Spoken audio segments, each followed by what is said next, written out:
Snap. So we are here. Hello, everyone, and welcome to the series finale of Twisted Veil, the recap, actually. I am not Brent, I'm Daniel. I did not change the name on it. But we are here for a number of reasons, so I want to thank everybody for joining us. So, before we get started, I want to tell you guys a couple of things. So, it is my duty to inform all of you wonderful people that the time for Twisted Veil has come to a close. After the arc finale, featuring the death of our dear Ellie Wiley and the departure of Nemo and me from the party, we have chosen, as a group, to end this adventure here.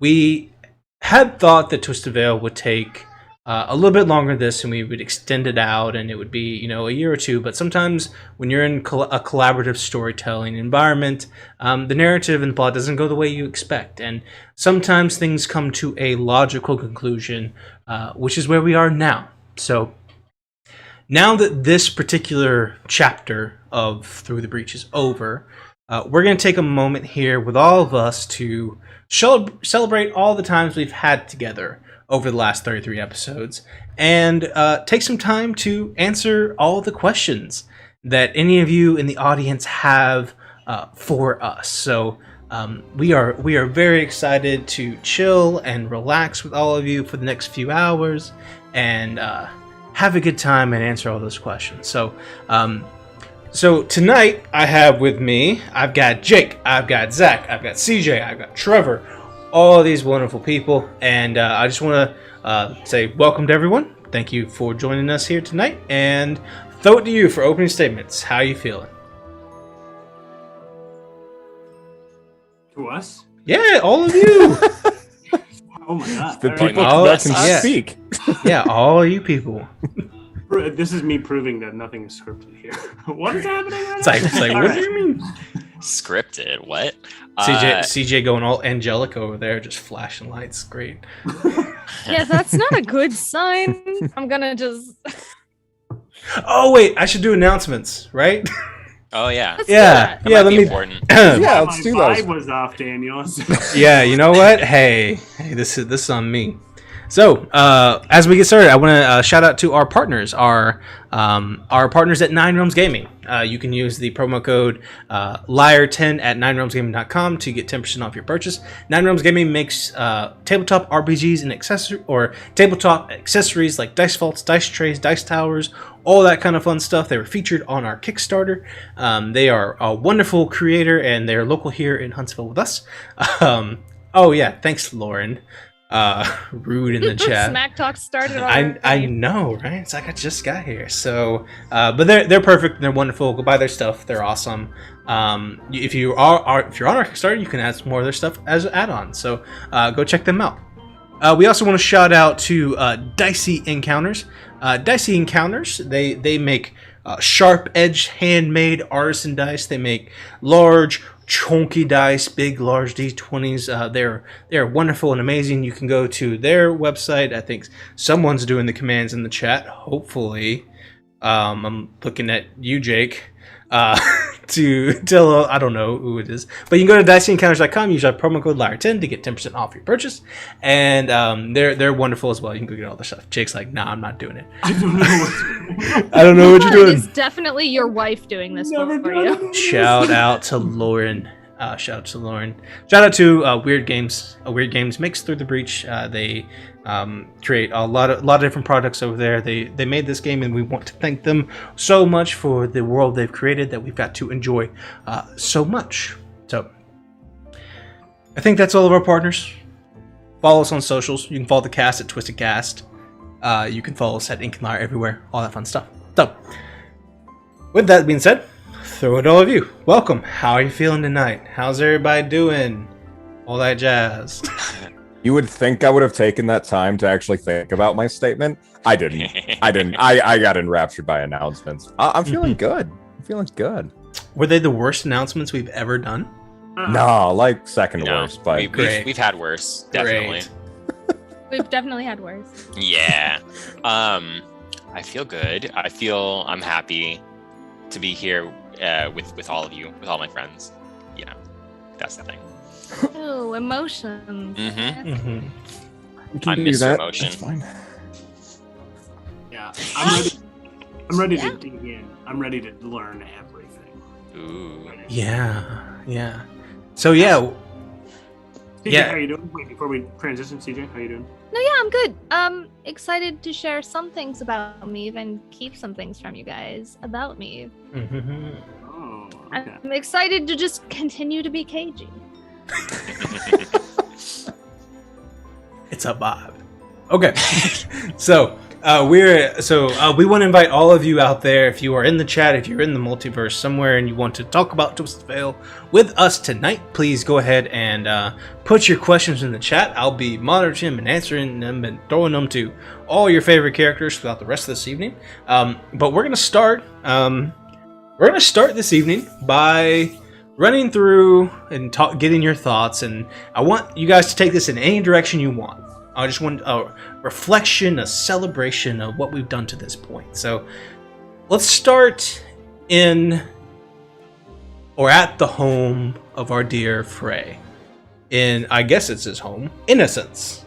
Let's start back there when Toby is in jail or is captured by the guild, and then Frey and Meave appear on the scene and save our pretty boy from everything that is happening to him. So let's start there. Let's start in Innocence. How you take it any direction you want.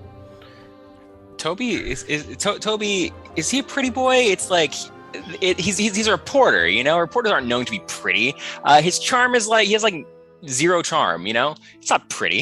I think Every time I think fair. of Tobias, I think of Newsies, and they're all dancing pretty boys. They're very pretty. Yeah. Let us seize the day. I can guess. see, Zach, what you're saying about Tobias, where there's a level of Tobias which I think is just more gritty and hard hitting than what we give him credit for. Yeah. It's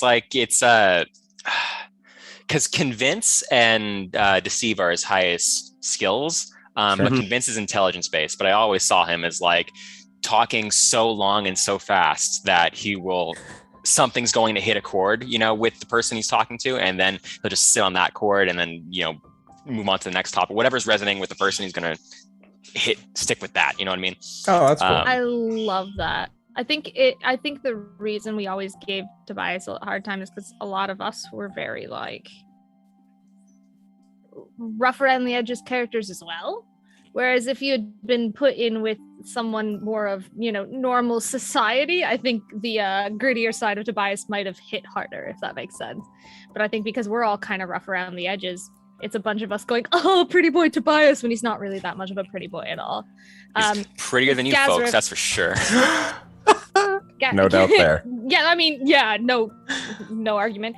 Gazriff just said, I also imagine Tobias with Zach's hair, so I think that's fair. I think that's part of it. I think it's that you're very attractive, so we just kind of portmanteau that onto. Oh my god! Oh my god! As he pulls the hair down. Tobias. Let me ask you a question about innocence, though, because I think that was a moment for me. I remember just like that was Tobias. Before then, Tobias was a figure, but like really stepped into kind of a Tobias show for a minute, and we were really watching Tobias sort of struggle through what it meant to work under Asher and in these horrible conditions, right? Was there anything that like came out for you that you remember just being like, shit, this is a lot of fun? Like either meeting the poop bandits or dealing with those two shitty guards who I think the poop bandits also dealt with, right? Like, was there anything that like really struck you about that whole first encounter? Finding out, like, I guess keeping Tobias on the sunny side. It's like he's trying so very hard to like not lose his mind in this terrible place. So it's like whenever people were like beating him down, he's like, ha, good joke, guys. I'm just gonna keep on trying not to cry and keeping a smile on my face while I'm mining my pickaxe over here. So it was interesting doing that. I feel bad because I didn't have a chance to go back and save my friend, who I forgot his name right now, but I had a friend inside. Sounds like you guys were friends. I remember fine. He's taken care of. Don't worry about him. I remember that guy from the session, right? And he was the guy who was sort of helping you out. He was another miner. I remember that guy. Yeah. Yeah, that other miner guy. that poor damn soul. I made a choice. I didn't realize making it, but it's a choice. Now I have to stick with it. But yes, that miner guy. He was a minor character, so For me and Frey, you two, it was your first session in, and like, what was you two sorting? Like, what was it like for you two sorting out being together, like as a partnership? The poop bandits. I just remember that so clearly. Some of the decision makings. I just was wondering like what that first episode was like for you guys coming in. I'd love to hear your thoughts. Yeah, I'd love to hear your thoughts on it, Trevor. But I would say that I was pleasant, even though we had a test run where we all did a one shot together just to make sure we all fit well. That was cool and stuff. I was so excited and pleasantly surprised that Trevor and I as players just kind of got on like a house on fire. Like, it was just like we hit the ground and just and so that was a really great experience for me, but I'd love to hear how it felt coming from you, Trevor. Yeah, so first off, I totally agree. Man, as Trevor, this is my first streaming gig ever. Tabletop games have been personal things to me, like just, playing with friends, all that stuff. So yeah, we did have a test run and all that fun stuff to see how things worked and whatever. But when the cameras turned on, it was sheer panic. And CJ made it so easy for me, which was super cool. Like, just, oh my God. Like, yeah, it was a really cool experience. I got really excited by it, but CJ definitely made the difference for me to get into it. I will say, like, we could sit here and go, oh no, you, for the next hour, but straight up, like, it takes two to tango, and we were tangoing in poop, yeah. I guess, which is concerning. We tangoed in the shit. The poop tango. We did the poop tango. That sounds really weird, and I hope those exact words never leave my mouth again. I think it felt like a clip to me. I feel like something needs to be clipped. Yep. Next time. I think so. All right, somebody clip that. Next time I've lost my dignity a long time ago. Next time I go out to a fancy dance party, I'm gonna see a girl across the room. I'm gonna stroll up to her and say, "Would you like to do the poop tango with me?" Oh my God. What happens when she doesn't show panic or surprise and says yes? Oh my God. Then I'm in for a world of trouble, but... Called my bluff. It's like, Oh no. Jake, you were coming in with Ellie, kind of like you were coming in hot. Like you left and then were coming back into the party right as you were finding this whole squad. Like, what was Ellie doing during that time, and like then coming back? Well, I'm ready to spill all of Ellie's secrets because Ellie's dead, right? So I can, audience, go for it, right? I think for Ellie, she had paid a lot to go see Tobias again and to make sure Tobias was safe. And she had done a deal with the Santiago Ortega and the Ortegas, right? And so I think the arrival, she had also got Nemo out, sort of in the background. And so for her, the arrival into Innocence, she was really lost. And seeing Tobias again, she didn't really care about these two goobers, right? Neve and Frey. The Poop Bandits? The Poop Bandits. How could you not care? Everyone cares about us. She knew who they were, right? She knew that they had been employees of the deal that she struck to get Tobias free. And so she knew them simply as employees and was trying to sort out if they were dangerous to her. But for Tobias specifically, it was one of those moments, right, where she first sees him and she goes, oh my God, I did really pay this much for this guy. Why do I like this guy so much? Right. And it was really, it's one of those moments in your life, right, where you kind of go, oh, I really did this and this person is important to me. And I'm glad that they're not dead, and I'm glad that I can see them and I'm glad that I can give them a hug. So, I want to know Frey's reaction to Madame Odette. Who was this mom?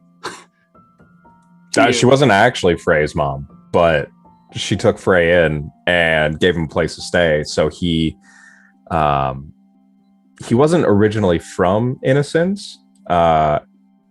He came there as kind of an outcast, and some people begrudgingly took him in, but Mama Odette took him in and without really any question, and just kind of trusted him implicitly.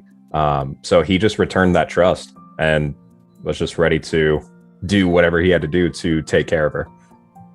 Go. What's Frey's role in Mama Odette's establishment? What does she need? Okay. Oh my God. Oh my God. No. What does Mama Odette need, or what do her customers need? Ooh. I think there was no customer service. All right. Mama Odette only. God. That brings it to a completely different type of relationship very suddenly. Yes, yeah, that got turned quick. That no, it was none of that. Mother to mommy. Mommy. So if Frey's not from Innocence, where's Frey from? So you don't have to share, but like it's a question I have. I've wanted to know this since the very beginning. This is difficult. This is now that I've gone down this road of not sharing Frey's backstory in session 2, it's really difficult to do it now. So Frey came from a small farm, and essentially what happened after that was he essentially got kidnapped by Nephilim. He and his whole family did. And so that's how he became the way he is. Damn. After a whole lot of suffering and a whole lot of fights, he became who he is, and he got out. So that's how he ended up in Innocence. Can I say, damn. Knew he was a farmer. Vindication. Sorry, I'm done now. Your opening monologue, intro monologue, was one of my favorites, Frey. Oh, it was so good. It was so good. Oh, thanks. It only took 16 takes. Ooh. One of the new not new masters, but one of the new New titles Strike for the masters. Reverses. Yes, one of the new titles for the masters in the new Burning Malifaux Burning book is, I believe, Dead Man Walking, and I was like, Just because it was like, it reminded me so much, like the two characters are not pretty much nothing alike, but it reminded me of Frey immediately. Like that, even though it's not something you repeated over and over throughout the series, that was a sentence or like a title that I associated with Frey.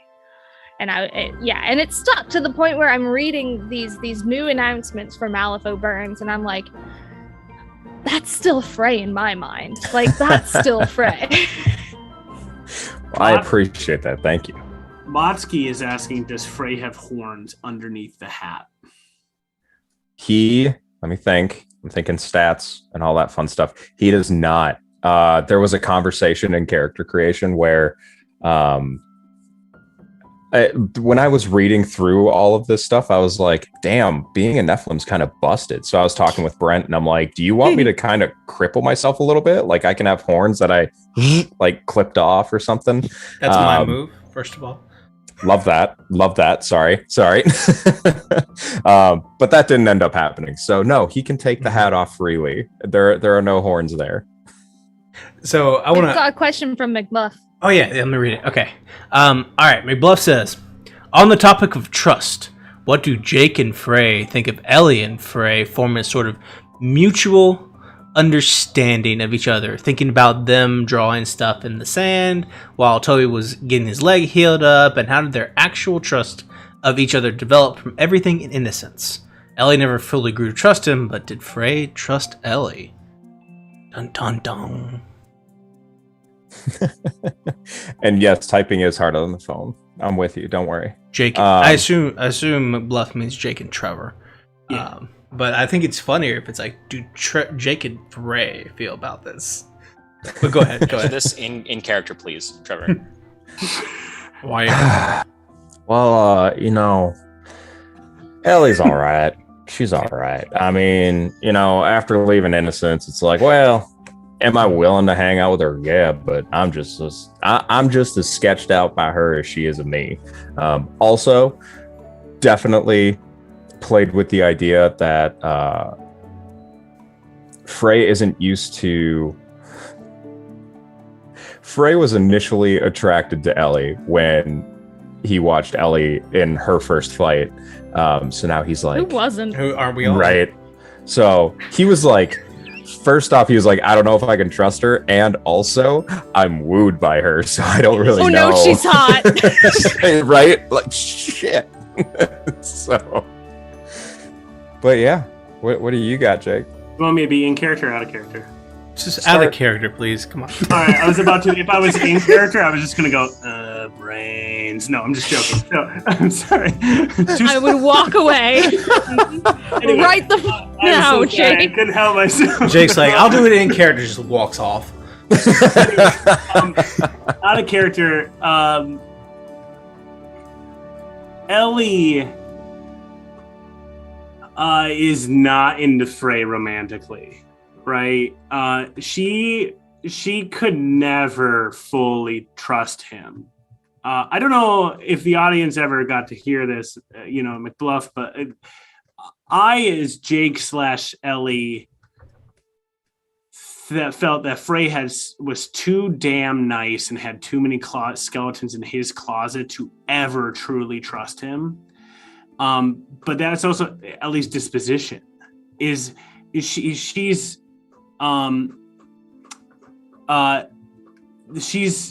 been really cagey with people, and she respects Frey. And I think in the situation in Innocence where you and I, Frey, were in the painting room and putting up with each other and fighting with each other, was probably the first time for Ellie where before that she was sort of being polite to you. And that was the first time where she was like, I respect and it can invest in you in a way where I can trust you more, right? Yeah, that makes sense. Because even our first interaction is Ellie trying to figure out first and foremost from Frey, and she kind of did it throughout of, is he a danger to her? He's this big hulking dude. Can she knock him out? She's trying to figure that out. She can, but that's cool. Yeah, I know what you're saying though. All right. Okay, I have a follow-up question for CJ here. So, All right, shoot. all right, so here's kind of my question, and I'm it might be just it's a question, right? So, Meave comes into this, and Meave is or feels or felt kind of like scholarly in a way, right? Mhm. Like Yeah. Explorer Society stuff, right? And like always looking around, knows, very intelligent, very very smart, all that kind of fun stuff. And then immediately gets paired up with Frey and everything that he is. And then there's Nemo, who's like an urchin on the street, and then there's Toby, who's gritty to Zach's point, and also is like working for the papers while also like propping up his podcast, despite competitive agreements. And Like and subscribe, yeah, guys. like and subscribe to Toby's podcast. Please. And then Ellie's this bounty hunter like character. So like it's almost like Meave doesn't quite fit in with the rest of this group. And I guess I want to know kind of what was your approach for, because Meave seemed to seamlessly fit right into the party and just felt right at home. So what did you plan to do that, or what part of Meave kind of allowed that to happen, I guess? Yeah, some of this is character and a little bit of it is meta. When Brent and I were first designing Meave, one of the things that Brent brought up that this party at the time lacked was a little more lightheartedness. And I myself, I have to build a fully dimensional character. I can't just build comic relief. But Meave, especially at the beginning, was very like, they took on a caretaker type role later. But at the beginning, it was very much just like, yeah, I'm just here to do the thing, and ha ha ha. And do you want to hear about mummification? And just a little bit of like topical comic relief, where I was trying very hard not to break the mood while still having moments of lightness. And there was a lot of that. It made itself not too difficult for me with the rest of the characters, because nobody in this cast is inherently just grimdark. It's just that the setting was quite a dark one. So there was always moments where I could prod and pick and pull and be like, we're walking out of the I bring up the mummification thing, but we're walking out of the coffin maker, and that's the perfect time to just go on a ramble about mummification. Of course that's the perfect time, because this is a scholar that just wants to talk about the things that they're passionate about. So let's take the worst time possible and just throw it in there and see what happens. And I saw your hand go up, Jake. Is that what you put in there? I put it in there, but yeah, I'm just gonna add it to the chat when I ask questions. Yeah. But that's later. So okay. Sorry, go ahead. No, go ahead. I was just gonna say the other side of that is the actual character stuff and less of the meta. In that, Meave is absolutely this scholar, but there's two other sides to that. One is that they'd spent plenty of time adventuring for many years. They adventured either alone or with a partner, right? And so they had to be a little bit savvy and a little bit rough around the edges, despite the fact that they're this very cerebral person. But the other thing is they were with the Explorer Society. So immediately being paired up with someone like Frey, who is very much the brawn, that would probably be standard procedure. Frankly, if they're sent somewhere a little bit dangerous, it would depend. There's a high chance that if they're sent on because they did freelance for the Explorer Society, they wouldn't be sent alone. So this was just, to a certain extent, this was just a job. This was just standard procedure for me. Even if they got kind of roped into it, it was still kind of, yeah. So sorry, you were gonna say? Go ahead. Sorry. Did you have something else, Daniel? I was gonna read the next question. Oh yeah, but go for it. Okay. Oh, but yeah, that's super cool, CJ. Yeah. Yeah, like that was I was trying to. So it's all these, because it feel so. I was just trying to figure all that stuff out. But yeah, yeah. Okay. So McBluff asked, one of the last things that Ellie said to me was, "Don't leave me alone," or something similar. Plus, her last writings in her journal alluded to her regard for the party. So was Ellie prepared or interested in showing her trust, but just thought that doing so would be detrimental to herself or others? Ellie absolutely wanted to trust these people, right? She trusts Nemo like there's nobody's business, and she trusted Tobias a little bit. Tobias made some choices, just to reveal this, we can get into this later. Tobias made some choices where Ellie mostly looked at him by the end of Ellie's life of saying, when will I have to kill him? And she didn't like that, right? So for the other two, for Maeve and Frey in particular, yeah, Ellie absolutely wanted to trust these people, but she one of the big obstacles that she was encountering and she was overcoming slowly, right, is this sense of loneliness, this sense of an inability to trust, and what did it mean to actually reach out and get people's help, right? So when she was hurt from, let's say, necessities and desires and her teeth were falling out, she tried to hide that as long as she could until finally she reached out to the party saying, I actually need your help. I need to trust you, and I'm going to be vulnerable. Or when Maeve went into the bathroom and was stitching Ellie up, right? Ellie, in a way, would have preferred not for that to happen, but deep down, she did want the to be able to find a group of people who she respected and that would treat her on an equal level, right? So, yeah, definitely, right? She wanted to trust them. And she did, to a degree, you know? Before she died, she did ask Maeve to save them all because of all of those characters. Maeve and Ellie were the only two, for Ellie, that were on the same level to one another, right? Nemo was sort of like Ellie's kid. Frey was a skeleton in a closet, potential danger still. Nice guy, but dangerous to her. And Tobias was a loose cannon bomb that she didn't know what to do with. So, I like that. Like, she likes Tobias, but again, it was one of those where she's like, Tobias will save us, but she could see Tobias's ruthlessness. She knew Tobias could be ruthless. And I think she saw in Maeve a capacity for more compassion to save people. Sorry, Tobias. You guys know so much about your characters. Jesus Christ. All right, so Jake put something in about Dr. Lee. Do you want to take care of that, Jake? Absolutely. Dr. Agatha Lee, the necromancer lady from Innocence, right? Tobias clearly had a crush on her. And it seemed to me that there was a switch at some point for her where she stopped being interested in Tobias and she started being interested in Maeve. And I just was interested to hear sort of both of your reactions as that whole exchange played out. Zach, you take this one first. And what was your read? I could be wrong, but that was the way I read it. Yeah. Okay, so the question is, how do we feel about Agatha Lee? How do the characters feel about Agatha Lee? I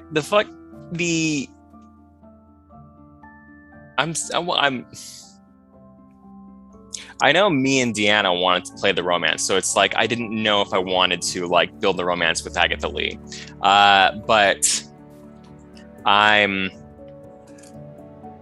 one likes being rejected. Yeah, it's like, how was it being Ron Weasley to? Yeah, like, what's up? Jeez. I mean, I guess it's good it didn't happen because, you know, maybe we would have been me and Nemo, Tobias and Nemo would have done something in the future, but and I didn't want to hang around Innocence. We got what we came for. Let's fucking go. I guess it would have been nice to have a resurrectionist in our pocket, but and that's what Tobias thinks in our pocket. Didn't? Ooh. Wait, what was that? I said, who said you didn't? Uh-oh. Okay, go ahead. Oh, do you... Dr. Lee, Dr. Lee was like, gave me books to read and was like, next time so you're going to Malifaux City? Next time I'm in Malifaux City, let's get lunch. let's get dinner, let's see each other again, sort of thing. And Maeve was not romantically interested in Dr. Lee at all, but academically interested. It wasn't just academic. I don't know. Maeve felt something for Dr. Lee. It wasn't romantic, but they were really fond of her. I think Maeve has a terrible habit of becoming fond of someone and then wanting to take care of them. I think that was kind of there. It wasn't pity. They didn't feel pity for Dr. Lee. They felt empathy. They felt a lot of empathy for Dr. Lee, I think, in a certain way. They saw Dr. Lee's situation. Also saw that they completely fucked up, Dr. Lee's entire life's work by running into a shelf while trying to rob her house. And there was just a lot. There was just a lot tied in there. So I think that there might have been a fleeting, like, oh, this is amusing sort of feeling from Maeve, but it was fleeting. Maeve was feeling a little vindictive toward Tobias at the time, and I think that there might have been a brief like, yes, all right, Dr. Lee, let's go talk about this over there. But in the end, when they spent time talking to each other, they were pretty much essentially only talking about research and maybe that was Dr. Lee's, like, ideal flirting. But, like, Maeve loves their research, but that's not. They wouldn't flirt with someone by, like, discussing research papers. So there was just a different kind of fondness from Maeve about Dr. Lee. And one thing that I have in Maeve's journal that Maeve never got the chance to do, and I think Maeve mentioned it at the very end of last episode, was thank Ellie. Because when they were sitting in Colette's, Ellie was naming some people and where they wanted the money to go and where they wanted supplies and other things to go as her reward from Vogel. And she mentioned Dr. Lee, and Maeve picked up on it. Maeve didn't say anything about it, and Maeve was waiting for a quiet time to just say, hey, thanks. That means a lot to me too. Never got a chance to do that. But I think the thing this party did to Maeve, for better or for worse, is make them choose to become attached to people again. Didn't turn out so well. But it's a very interesting arc for Maeve. Well, you all broke everything that Lee had. You all were hated that. Burned down the house? I hated that a lot, but that was at that time, and that was before we really sat down and hashed out what does a Black Joker look like. And that was a learning experience. But at the time, I thought the only thing I can do here is lean into the comedy of it. So I did that. It's incredible. I loved it, right? Because as somebody who came in like halfway through that session, I loved the fact that I like came into that session just like reflecting on it. And literally it sounds like the classic cartoony, like shit's just blowing up in the house and all these people are standing outside being like, what's happening in there? And Ellie would just be like, it's the pizza delivery person. Move along. It's not important. No, that was hilarious. Is someone killing the doctor? No, leave. Okay, so I love. So we do have to progress what we've got going on here. So I love that we've got our characters. Everybody's kind of together. I want to talk about concept and heading down into that mine. But is there anything you guys want to touch on, like with the mayor and the mystery and anything there that you want to talk about quick before we head off into what was the rise of the adventure that led to the tank? I just need to say right now, I don't know if the audience truly saw this. Vindication for that sheriff being the villain. I don't know I don't think the audience, you all saw this. Right? But after the session where we met the sheriff, I just remember in Ellie's voice being like, he's evil. He's the evil one. He's the bad one. And I'm so happy I was right. I just need to toot my horn for that. I'm so disappointed on so many levels. I'm so upset. Frey was like, the sheriff? He's supposed to protect these people. I always mean, the ones you least kinda. suspect, dude. And Ellie's Always. like, it couldn't be anyone else. It made so much sense to me that it was him.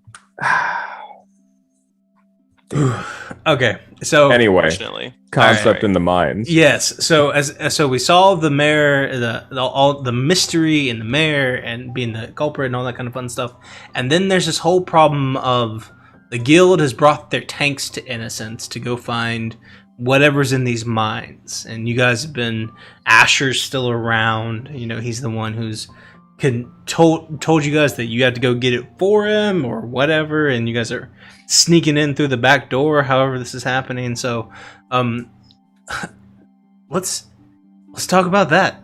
Throw it to you guys. What were your thoughts on traveling through those mines? The weird thing with the hand, the gobbly tongue mother. I hated that weird thing with the hand and putting his finger sausages down the throat. Yeah. That was disgusting.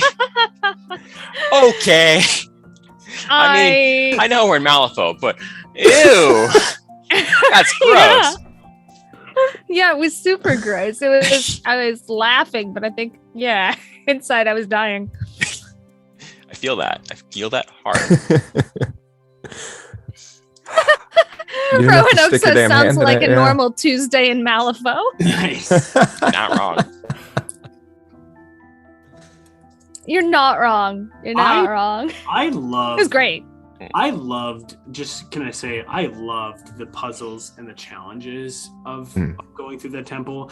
The paintings with Frey and I, the fact that we could see different things and I was all abstract and Frey was actually seeing what needed to be seen was incredible. And I loved the light puzzle that you guys were dealing with, you know, the optical illusion staircase that never ended. I thought that was really fascinating and it just was it tonally was trippy. Like everything in that temple for me was like, I was unhappy the entire time. Like I was like, ooh, I don't like it here. Ooh. And it was really fun. The whole time. I think I was overthinking a few of the statue things, which makes perfect sense because I think Maeve would have done the same thing. But for those of you who don't know, one of the things that one of the statues said was when the one long forgotten stirs from its chambers and the rest was kind of rubbed out, and that was Maeve's first destiny step. Nice. So Maeve overthinking statues, yeah, that fits. That checks out. That checks out so much. I forgot about the how the betrayal I felt when Ellie came through the door without Frey, and it was fucking just weird nothing Ellie out to kill us. Oh my god, okay. That was terrible. How am I ever gonna learn to trust again? And that's why Tobias had to be like, how am I gonna trust you? How can I trust you, Ellie? Later on during the fight. Yeah. I never thought of that would have been the catalyst of that. I mean, it's not, but it is now. No, but I think that makes sense, right? Like, I know that maybe it makes sense to me that Tobias has a hard time compartmentalizing demon shadow versus real Ellie, but it makes sense. Interesting. Yeah, and I planned it the whole time, you know? I love that. No, I really, really love that. Yeah, Whole I think- page of what Maeve was feeling at the end of that. Nice. Whole bullet points. Excellent. Yeah, I think the mines made sense to leading up to concept. That was the cool part for me, like puzzles and phantom stuff, and then we meet concept. I thought that was a really fitting way to set that up. And dude, Zach, I have to know, what in the hell was that point system with concept? What were we leading up to? What we were leading up to was eventually Tobias losing control of his body and concept taking over. The more I used it, the more he would come over and just be a thing and be used him for apples. What? It's important. It's important and dramatic, and the apple. We saved this poor people. They have apples for days now, barrels of them. It's good. It's all good. Sacrifice my body for apples for days, I mean, Tobias didn't know, but I'm here for it. I mean, Callie was a happy horse, but damn. Yeah, Like- on Callie for a hot second, McBluff did ask, does Callie, like Tobias, do both of them ascend to godhood in their own divine rights? One with Yeah, of course. one with being a horse. Yeah, Yeah, of I don't think there's any debate that Callie's God. Oh, No, okay. absolutely no debate. I No. think Callie Yeah. was one of the tyrants. I think I think so. that's a fair setup. I think Callie made the No. tyrants. Like, Callie's the source. yeah, pretty sure. Sure, guys. I love how much you know about Malifaux lore, Daniel. Thanks. So I'm really well versed. I wanna prompt you here, Zach.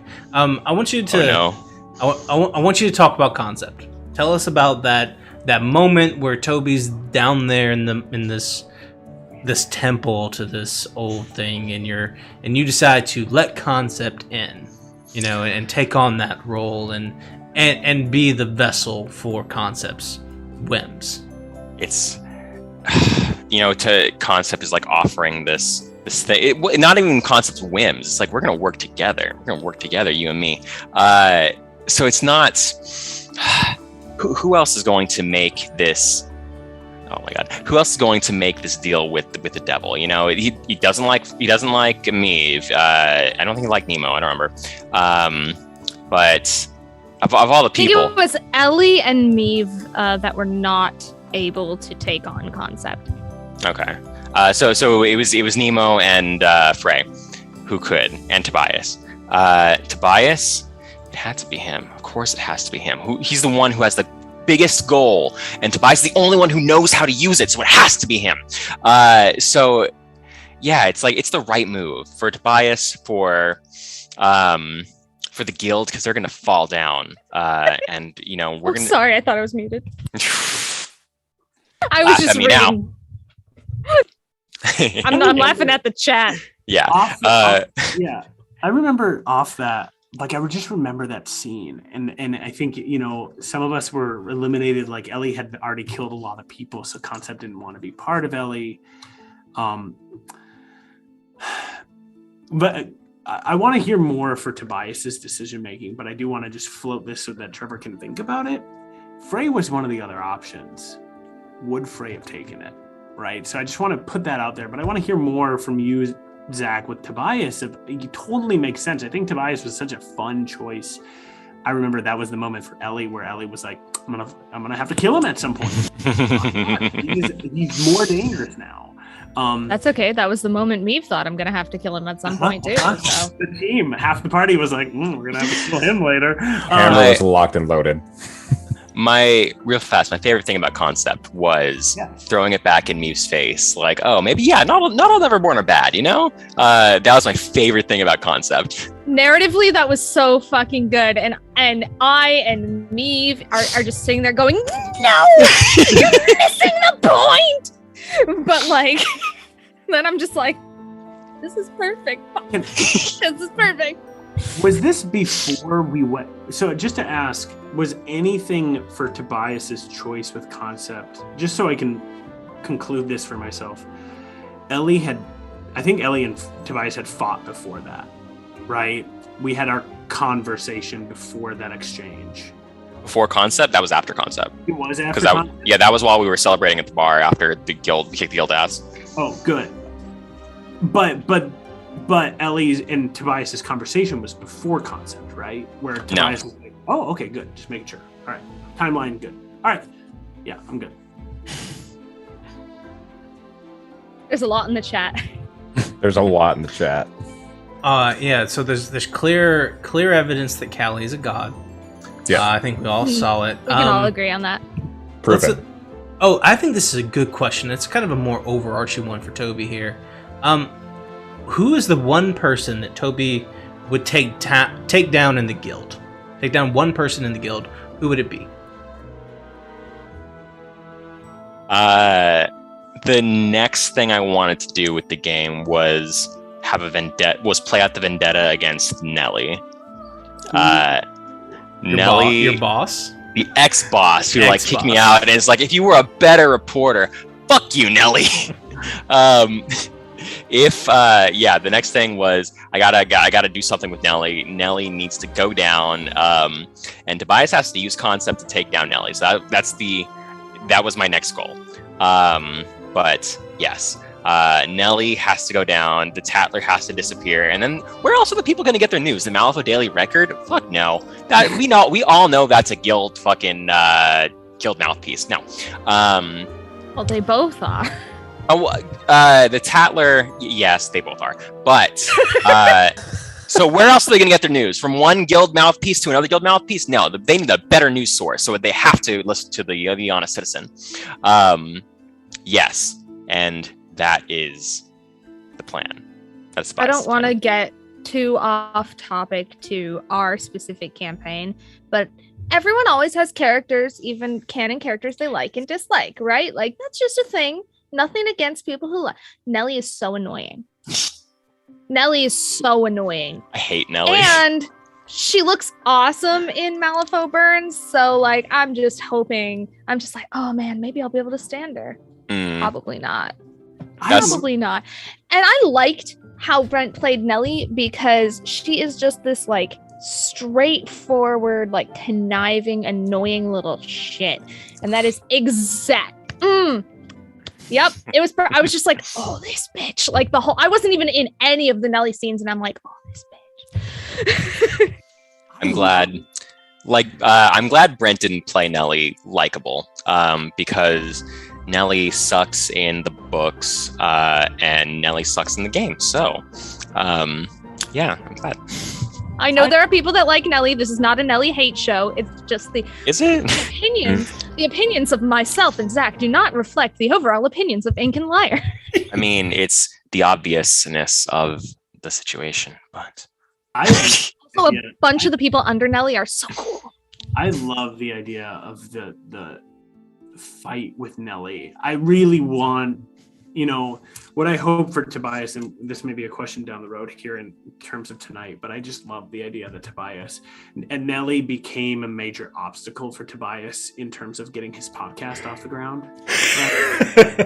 Like she was an actual antagonist for him, that he had to deal with. I'm just floating that, but I love that. That's such a cool idea, Zach. I never had thought about that, of like you actually going back after Nelly. So cool. So what Jake is essentially saying is anyone who's ever told you no, you should thank them for providing the success that you have now, because you had to show them up. I guess. Oh, we're on the topic. I don't know if that's a healthy way to think about it. But go ahead, Jake. Wait, no. We're still on innocence, so I just want to land the plane for a hot second of like, I wanted to ask Frey if Frey would have taken concept. And then I do want to talk about the fight against Asher, because I think that's sort of the end of innocence for us. But I wanted to hear about Frey v concept.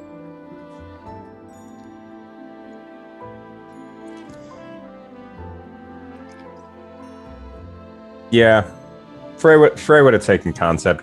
He would have taken concept because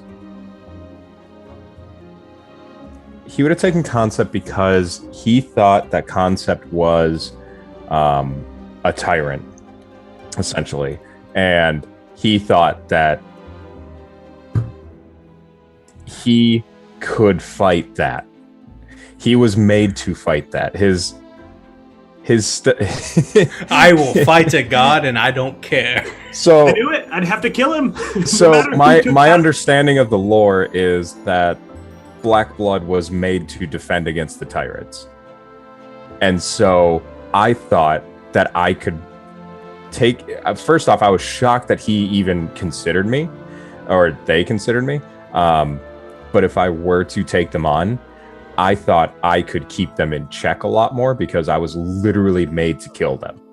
And I was ready at any given point to just kind of, if Tobias ever got out of line or anything, to just kind of and just stick my hand right on his face. Oh my god. Yeah, okay, so everyone doesn't and trust loaded. Tobias. All right, I understand now. Except Nemo. I mean, I I didn't can't trust speak for concept. Nemo, but I'm pretty sure Nemo kind of trusted Tobias. I'm pretty sure, Zach, when you took concept, almost everyone put you on their hit list of like. Yeah, we were all in full panic mode for sure. And yet Like, no shit, one this stopped dude- him. Did anyone stop him? You didn't give it a chance to stop him. I have a follow-up question to all this.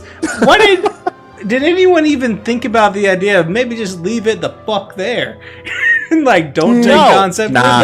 No, because the No. guild was there. They would have Yeah. they were sitting there trying to get through this fucking mirror. I don't know. But they kept dying. I think you guys are adventurers, and I don't think they could have gotten there. Mm-mm. Unless, like, I think you guys made it through. I don't think they could have. If I think All right, the guild. Maybe Okay, that's me, the guild is but- going to keep sending people through. One of them is eventually going to stick, and What- we can't run the risk of that one person being so loyal to the guild that they control everything. You know, or What at least happens- Tobias couldn't run the risk. What happens when the Ring of Power is just left in Bilbo's shack? Hmm. They're gonna find No. it. What if we just Yeah, there we go. What if we just left the one ring in the Shire? It'll be Oh fine. my god! Can you just acknowledge how hard that fight would have been in the tank if Asher had concept? We would have Dude. died. That's what Dude. would have happened. We would That be would dead. have What been would have happened? hard. Ellie blacked out in the tank after the fight. I can't even imagine what would have happened to us if No, she- Asher had concept. Nope, she was totally fine. Oh, yeah. Yeah. Totally good. Totally good. Totally fine. Just stopped mid sentence, Totally went limp. fine. Yeah, it's all good. That's normal. Standard Ellie. Oh, I don't man. believe that, but that's okay. I don't have to believe everything. So let's talk about Asher. Let's talk about Asher. And more specific, Dude, I because hate Asher. yeah, that's where I want to get at. So the fight was cool. It was awesome. It was great. We can talk about some moments if you guys want to, but I want to talk about like how good did that feel? Killing this guy, feelings towards Asher, and murdering him in his tank, and all those fun things. Tell us about that villain, like destroying them. That whole fight, I came in halfway through. That whole fight was fun. Like for me, That is true. Yeah. Yeah, that was a fun fight. I've said repeatedly, I've said it to everyone, including Brent, like, I mean, I'm not a full role player, but the part where I'm most easily lost is combat. And there wasn't a major combat that we ever had where I wasn't invested. I enjoyed our combats. The thing, Tobias is useless in combat. Very, very useless in combat. So when Tobias is trying to shoot and deal a killing blow to Asher, and then Meave's like, "Oh, we can't. I'll let you have this because it's yours," you know. And then he can't fucking do it.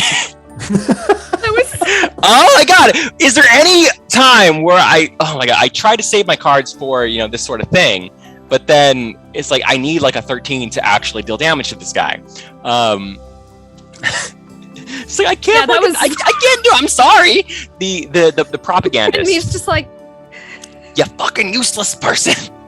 The propagandist. The propagandist, they do get an ability later on in the after they level up a few times, where they get like deadly slander, it's called, and they can use their words to actually deal damage to people. So I never got to that, but if Tobias got to that, it would have been cool. It would have been so cool. That would have been cool. Yeah, like I guess vicious mockery isn't really a thing in this game, but he can get vicious mockery with his ability. Yeah, there were two parts in that tank fight that were exciting and sheer panic for me. This was before I knew Callie was a god, and a tank was firing at us as we just charged headlong with horses. So I'm like, okay, all right, okay. Ellie just got smoked by a tank, and I'm riding by Ellie. So I was very worried Callie was going to get shot. The other moment that I was reflection. yeah, Wow, Ellie lived this long? right, Literally took a Right? direct hit from a tank. right, like horse dead. Ellie just kind of does a roll, like what? Get at me.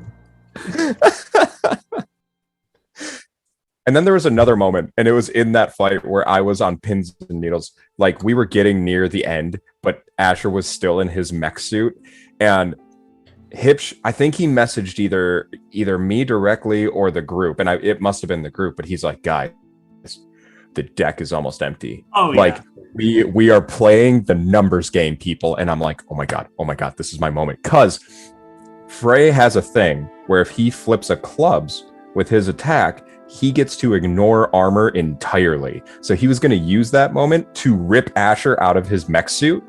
And so I just start frantically flipping. And then I hit a black joker and I go, oh no, okay. And then the next turn, Ellie goes ahead and flips that red joker, and I'm like, oh. Sometimes you got to play the numbers game in fights, and you got to know where the black and red jokers are and start doing a lot of things to flip cards when you know you're going to get one of them. Yep. That was something that was great about me when I was playing them right, is they would just plow through that deck like nobody's business. That's one of the really cool things about this game is we don't have divination wizards, but we have wastrels. And a wastrel is someone who's so good at gambling that they can like manipulate the deck. And yeah, that's our version of divination wizards. You know, they So cool. Deanna was one in the one shot, and giving people her cards was super powerful during the game. You know. And then they were only, like the one shot, they were only level 2. Imagine what they could do at level, like, I think 5 is the highest level. Betty was a great support character. Mhm. Like, I love that wastrel pursuit. I love it. Yeah, so good. Talking up, I mean, just the card system, right? It just serves for super good role play opportunities because you generally kind of know how things are going to shake out because you can cheat. Right? So you can spend a lot more time thinking about narratively what you're going to describe rather than trying to predict it based upon a flip sometimes. I do want to talk about the tank for a hot second because Meave froze in that tank. And I noticed Meave. So what's up with Mr. Ghost, Meave? Okay. Oh yeah, they met death, right? That was the thing. I said that I was going to say some things and not others. I do hope someday I can play Meave again. This is something I'm comfortable sharing. There's backstory here. Yeah. So, the being able to speak to death, okay, is actually quite mechanical in the in the way it shakes out, because with every grimoire, there's a weird side effect. Every grimoire has a weird side effect.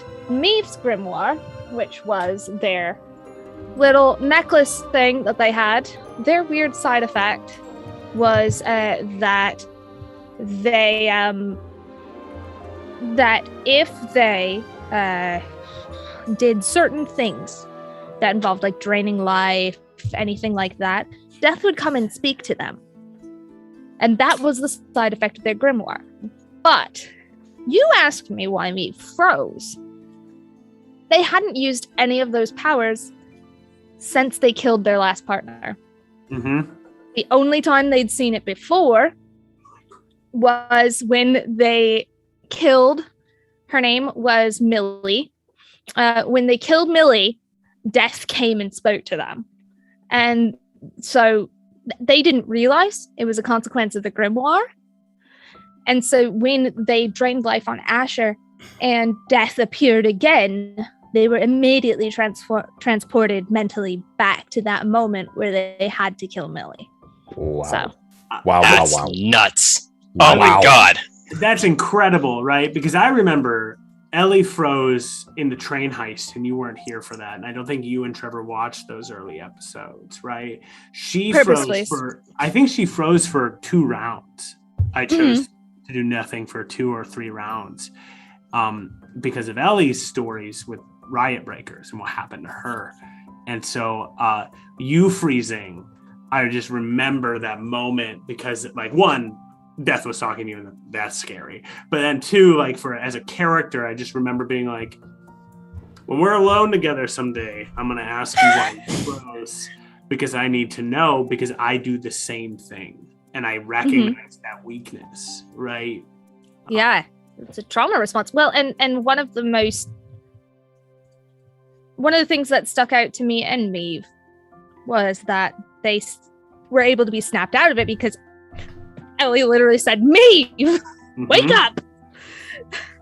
So that was an early positive memory of Ellie for me. Is that it's not like they wanted to have frozen in the middle of a battle where everything's going to shit, and they hear Ellie's voice being like, "Wake up," and they realize that they've completely lost themselves, and they're like, "Shit, I gotta get my shit together. I'm on fire, standing on the back of a tank, attacking this man. I need to not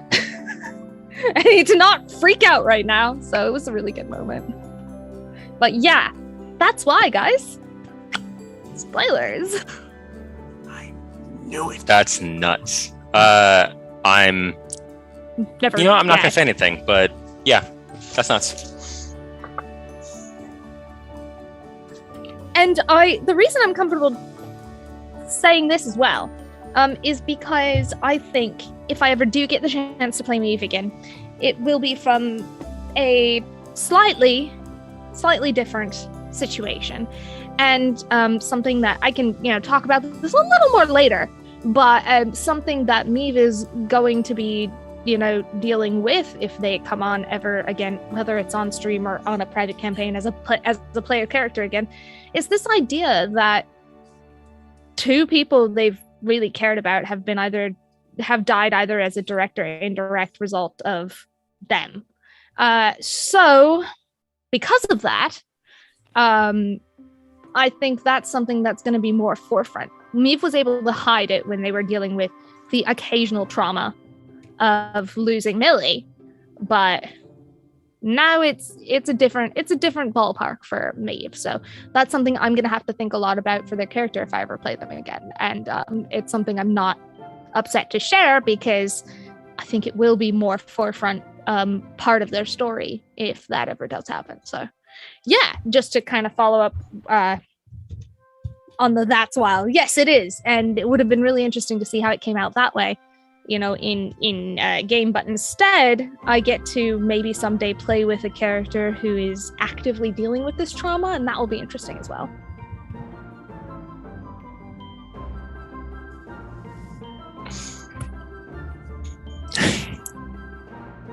Hot damn. Surprise! I loved transitioning from that. I loved any moments that this party got to party with each other was super fun. I really loved being in Innocence, just raging, right? That was a really good time. Can I ask Frey? Yeah. What's Frey? Let me ask all three of you. What is your character, do you imagine, their go-to rage event of choice? Are they at nightclubs? Do they drink a lot? Do they play drinking games? What do they do? Right? What's that character's thing of choice? I know that Tobias is listening to NPR, right? So we know that's Tobias. No, I'm just joking. So I mean, it might be, That's a good question. I don't know how to think about that. yeah. So each of you, I'd love to know. No, man, it's a honky tonk for sure. We throw down. We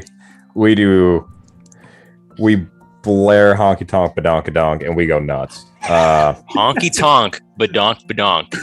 Okay. I love the idea that Frey just gets the badonk going. Oh yeah, hat gets thrown, guns get fired. I mean, come on. Okay. How many line Yeehaw, MFers, yeehaw.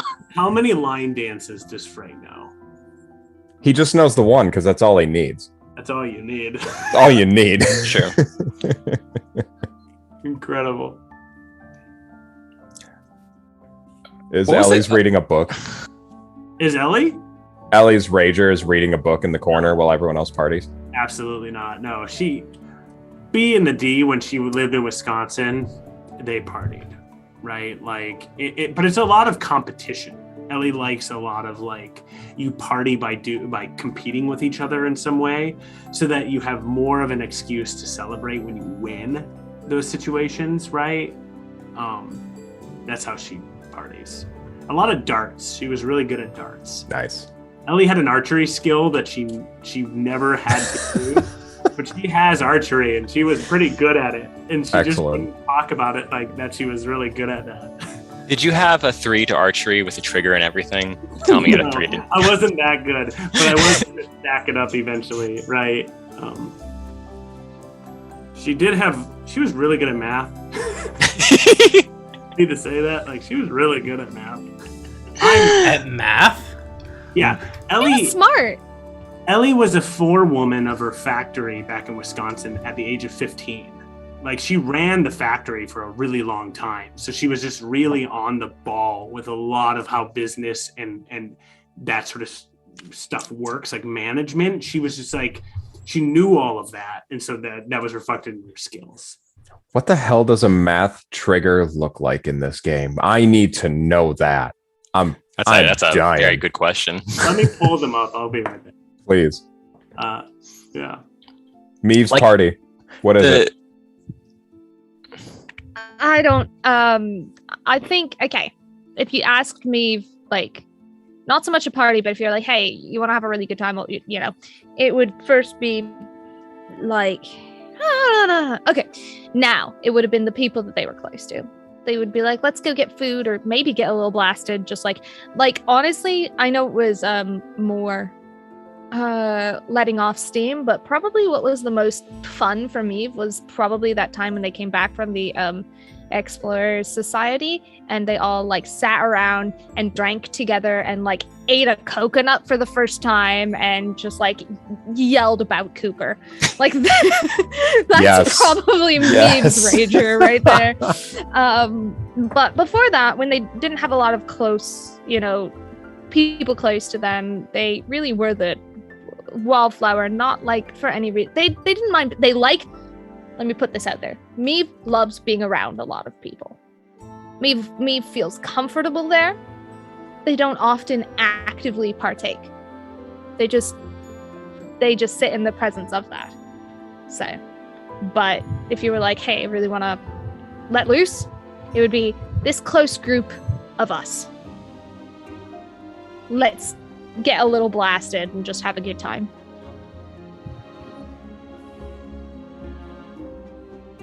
My God, Bias. I'm reading the math triggers, by the way. What are the math triggers? I want to know, because they're all right. They gotta be wild. Get ready. Math trigger number 1. Okay. Masks. Probability studies. After succeeding in triggering this, you may reveal your hand to the Fate Master and draw a card from your twist deck. If the suit of the drawn card matches the suit of any other card in your hand, discard the drawn card, otherwise place it in your hand, right? So it was a way to trigger and get cheat cards, as long as it didn't match. Interesting. Okay. Number 2, I'm going to go through this faster. Integers.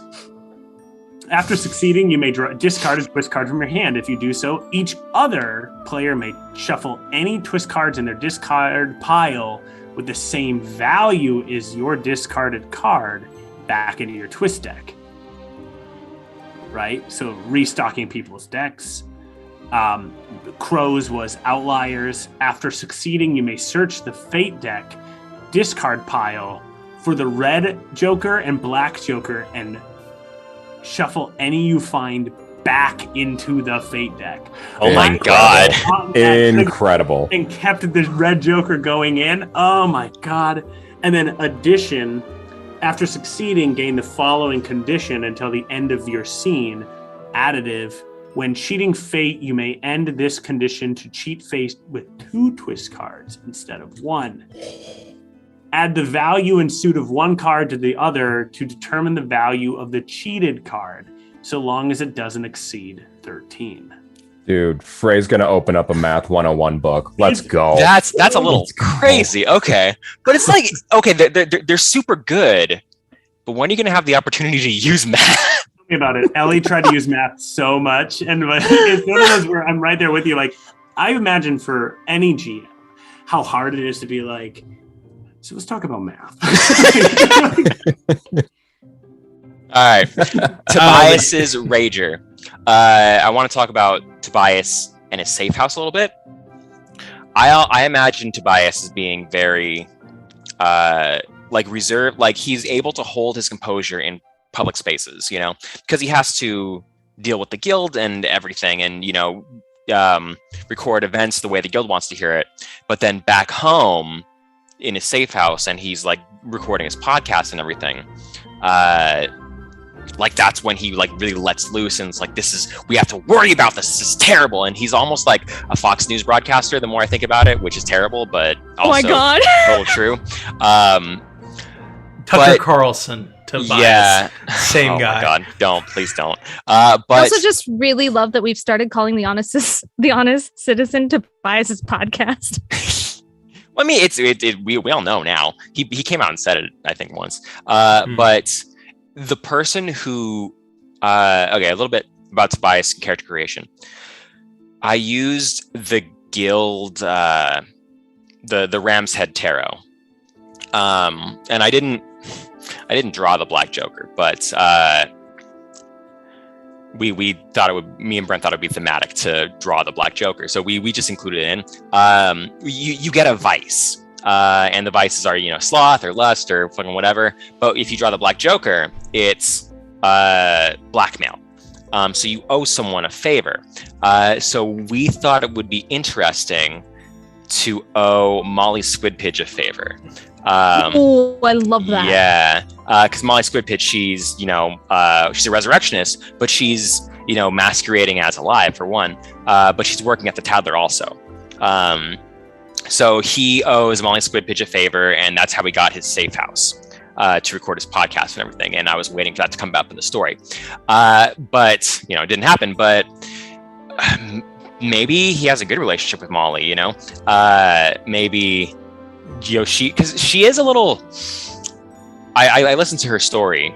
She's a little Harley Quinnish, and maybe that gets out like the more angry side of Tobias, I guess, where he's like really mad about the guild and everything and shouting into the microphone and everything. So yeah, maybe that's Tobias's rager, is like Molly's there encouraging him to be a nut job into his microphone,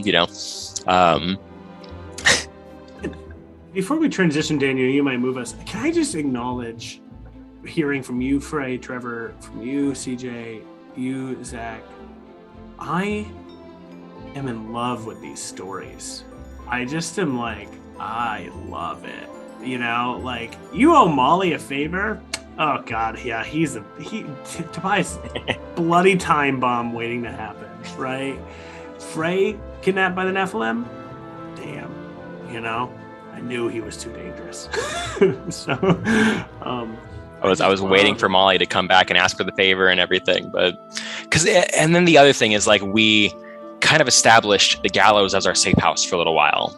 It's like, okay, so is the safe house going to be a thing anymore? But I'm glad we kind of went back to it, even though we had to like take it back. But Well, let's continue on. is like, so let's move on to the so there's a second kind of arc that I wanted to talk about, which is the downtime that we had, which was the cast theater, right? It was the big morning stuff, it was necessities and desires, all that jazz. There was a huge moments there. So we'll throw it back to you guys as we leave Innocence. We go back there, we have our ragers, all those fun things, and we come back into the world of Malifaux. So I want to throw it to you guys and talk about whatever you want about that particular time. Basically ending with escaping McMornings.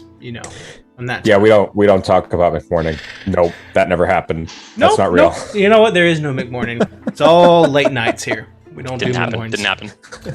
No mornings. Midnights. Yeah. Oh my God, it's like Mac Tonight. The moon and the McDonald's commercial. Does anyone else want McDonald's right now? Yes. My God. Can I say, for the McMorning stuff, one of the things I loved was, I want to really give props to you, CJ, and you, Frey, or Trevor, right? You guys set the tone for that bloody session. You two in the coffins together. I remember listening to that and just like settling into that, and I just was blown away by you two. I just need to do that. I just want to give props, because the McMorning to me was such a fun nightmare. Like before that, the characters had not been in a true nightmare scenario the way that McMorning's was, and you two were like, welcome to the nightmare. It's like, oh! Dude, right. I gotta jump on your back about that one too, because I remember that specific episode. It all kicked off. I called out that again, this is new for me. This is my first time doing streams and stuff. So like I've been trying to do the best I can, improving on some stuff that I like or want to improve on.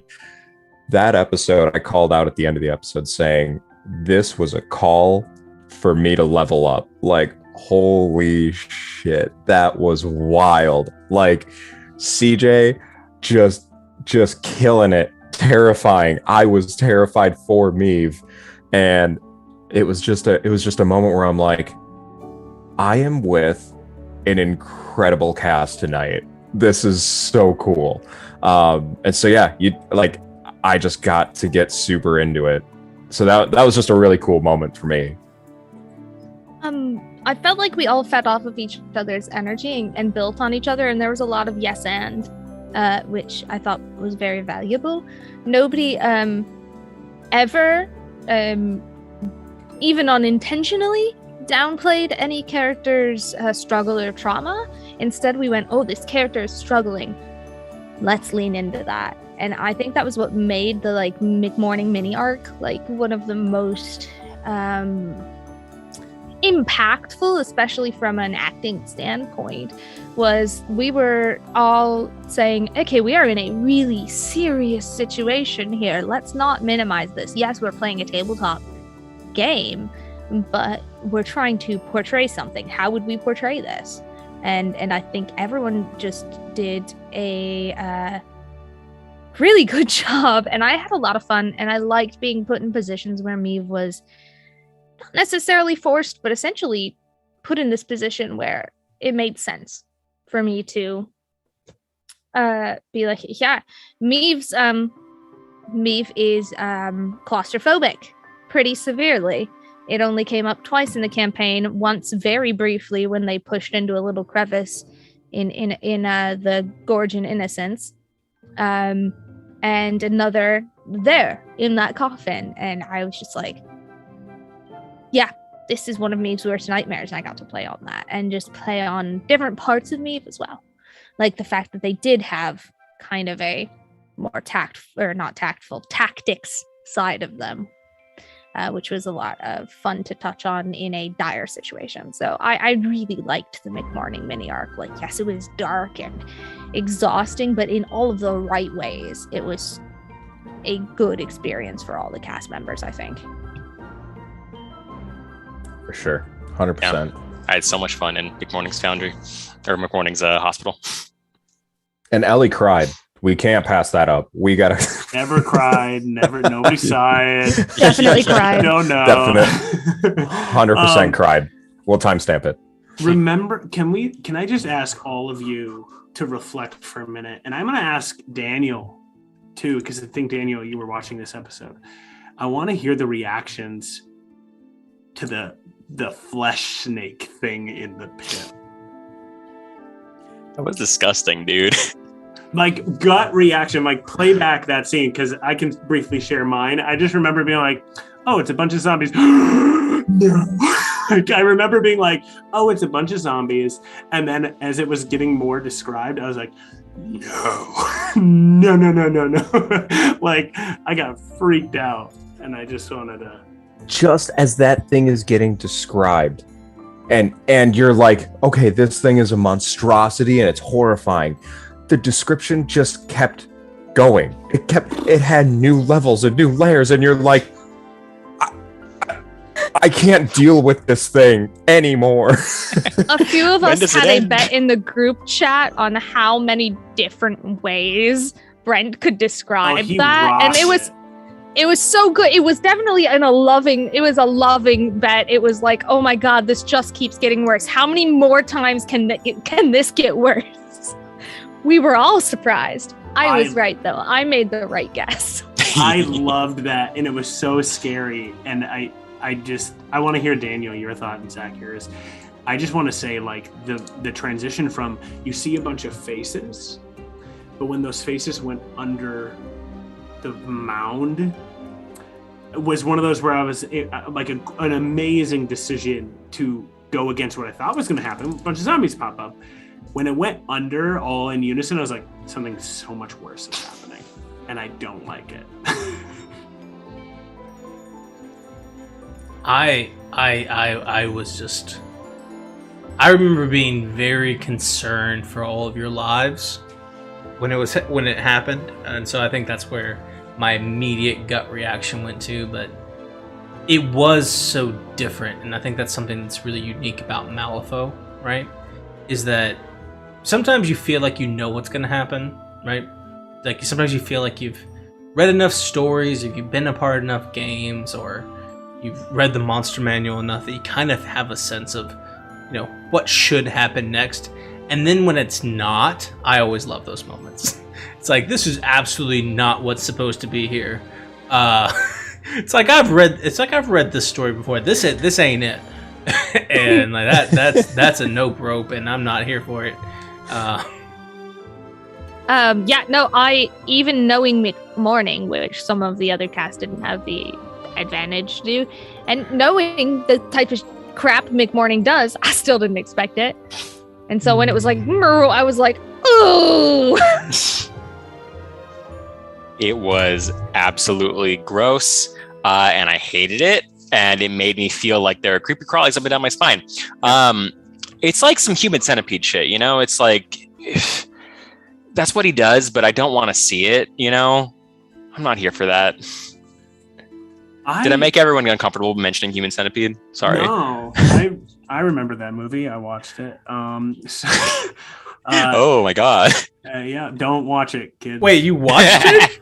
Yeah, absolutely. Like the whole thing? Sorry. Oh, absolutely. I've seen some shit. I saw the trailer and I was like, there's no way. I'm not doing that shit. It's not good. Are you kidding me? I can say it's not good.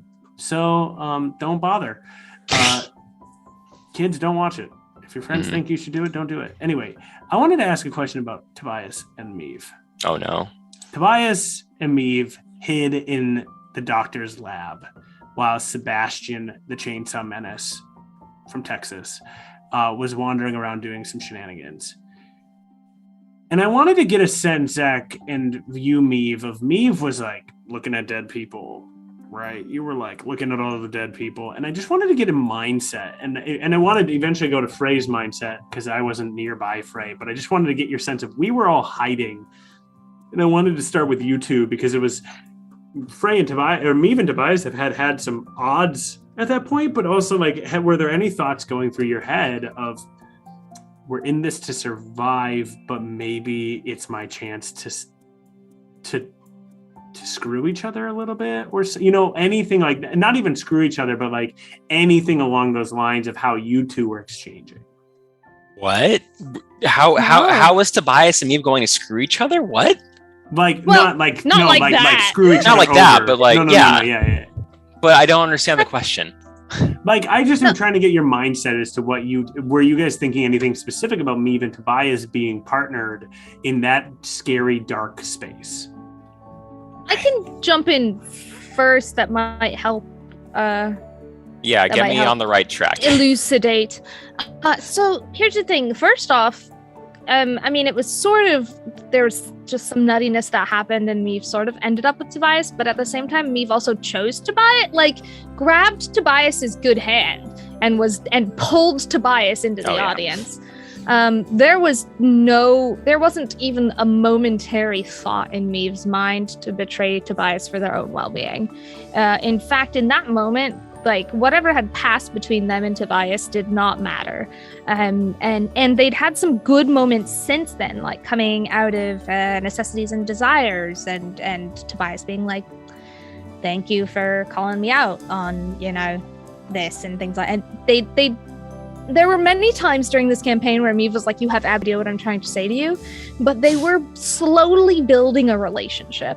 And so, yeah, on Meave's end, there was not a single moment where they were like, yeah, if it really comes down to it, like if someone comes after me, I'm just going to trip Tobias or like grab his bad hand real hard so that, not for a second. Meave was like, this man just had the top of his hand stripped off.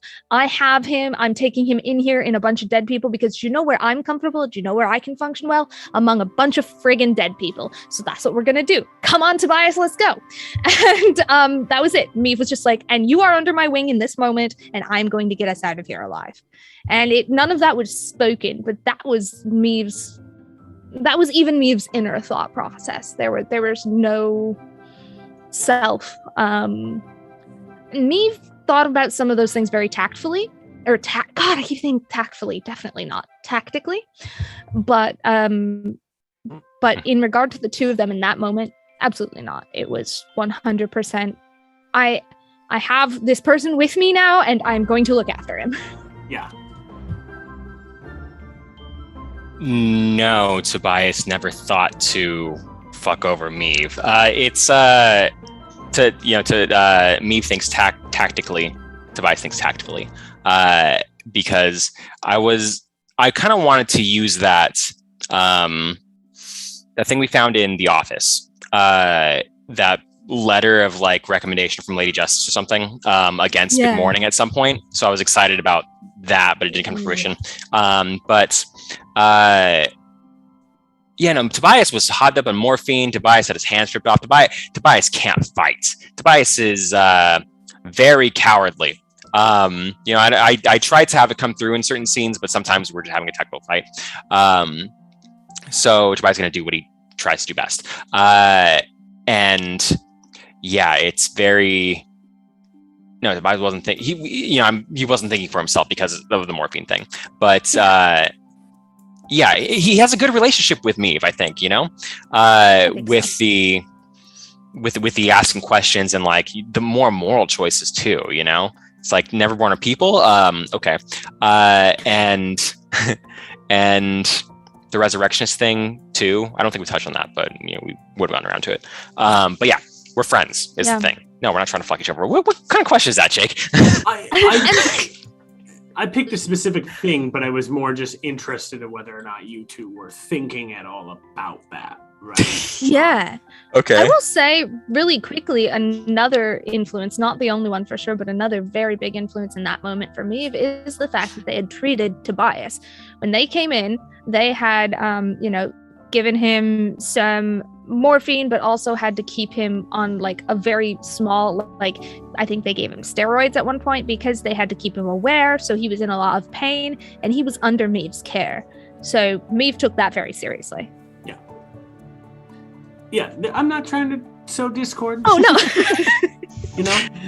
Let me try to avoid this really quick by just asking Frey really fast. You were hiding literally under the table of where the person was getting operated. How would that go for you? Yeah. Well, first off, let me just remove the knife out of Zach's back there, Jake. Please. As you try to... Could you throw it back to me, though? I got to sharpen that for a second. Yeah, you got it.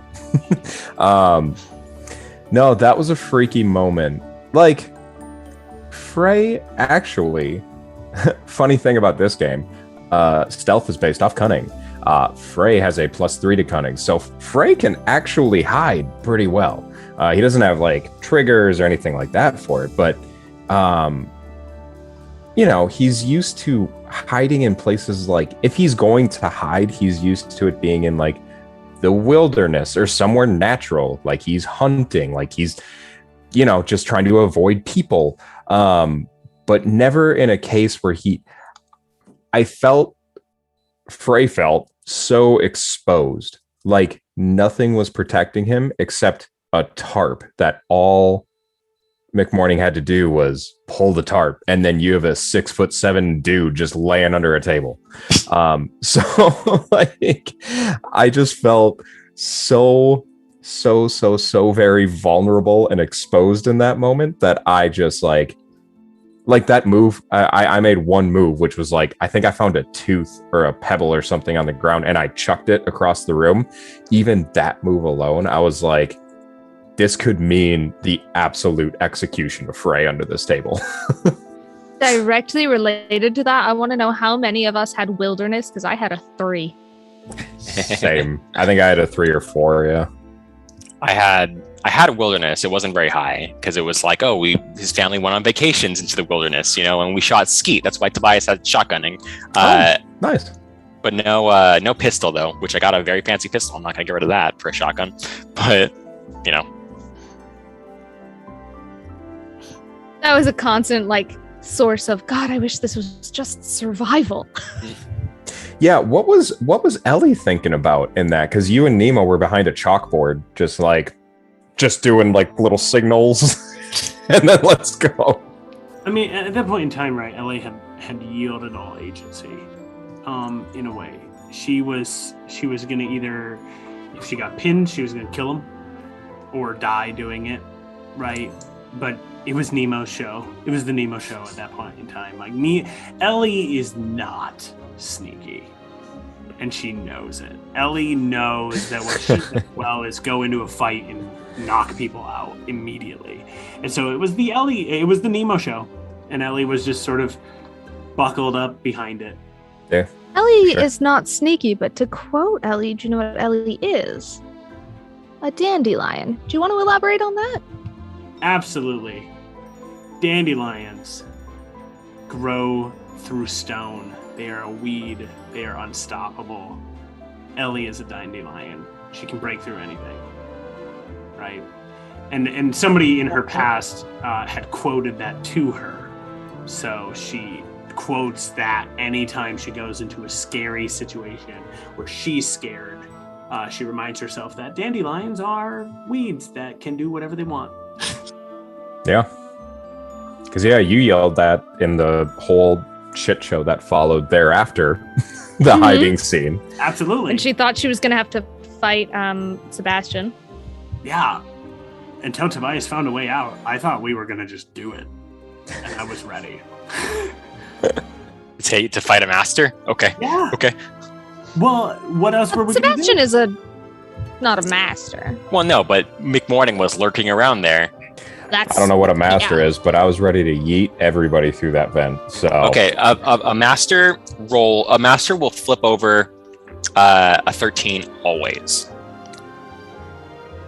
What? You know what? Yeah. I was ready. Psycho. What in the hell? Super high. Damn. Okay, good to know. Remember, They are the I'm, level 12s of the world or whatever. Mm-hmm. I'm a dandelion. 13s don't stop you, baby. Daniel, are we going to take a break at all before we transition to the next phase or anything like that? We are. I wanted to wrap this up and see how it feels like we're leaving the McMorning arc. But if there's anything that you guys want to talk about, like necessities and desires, or any of the other stuff that happened while we're there. But if you're good, we'll take a quick break. But I want to open that up to you guys. Is there anything else you want to talk about before we leave that? I don't want to talk about necessities and desires. Got one last thing about McMorning, and it will not be about necessities and desires. Okay. Meave, CJ, let's see if you're willing to spill the beans on this one for Meave. All right. Meave treated Frey's injuries, and Meave did not care about the black blood getting on Meave, which should have been, in theory, hurting Meave. Mm-hmm. What's going on there? So I will say Meave is not an Nephilim. Meave did take damage when they encountered. Basically, I was sort of checking, kind of doing in the background checks to see, like a flip here or there to see, did Meave come in contact with that blood? I would message Brent at the time and be like, hey, it doesn't make sense for me to not take a wound here because he's full of black blood and Meave's all up in that. Or I'd be like, Meave didn't take a wound, etc. So, Meave did take wounds from the black blood. They were good about avoiding it. And I will also say that because of who Meave is, they're exceptional at compartmentalizing. And they were like, I am going to focus on what I am doing here. We're going to do this. whatever happens. And so it was very much a red herring in a way, almost. So cool for though. Meave to just be entirely unaffected by Frey, because they weren't. Mm-hmm. That's just so, like, you talked about compartmentalizing a little bit, like, after the session, because I was poking and prodding, but like that's just such a cool thing to do. So awesome. I will answer you another question that we'll probably get more into after our break, but Jake has just asked, is Meave a ghost? Meave is also not a ghost. I will, however, say what are you? I will, however, say that there was a time in Meave's life where they believed they were a ghost. Is Meave a nightmare? No. Oh my! So mad. Okay. All right. However, love nightmares makes sense. Definitely checks out. I see why you thought that. Chat, dump it in chat what you think. Nightmares are cool. Meave That's is. why. What Just is give us- Meave, chat? We need to know. Yeah. We need to know. Give us the- Meave is also hear all not the- death incarnate, Trevor. Yeah, let's get all the my theories theory. in the chat. Hey, we're going to take a quick break. And then when we come back, we're going to reflect on the Bradley canon stuff and everything that happened there, as well as I've got some specific questions that I want to ask the team, and then we're going to get out of here. So if you have any questions, put them in the chat. I'll make sure to add them to the list. Just put them in there over the break, and then when we come back, we'll talk about them then. So, Jake? Give us the hard-hitting questions. Yeah. Like, get in here. Like, really. I want you guys to say or ask things that I have to go, I don't think I'm going to answer that. I'm dead, so I'm ready to answer everything. Frey's been waiting for this moment his entire life. Please ask. we will be right back, y'all. See you in a few.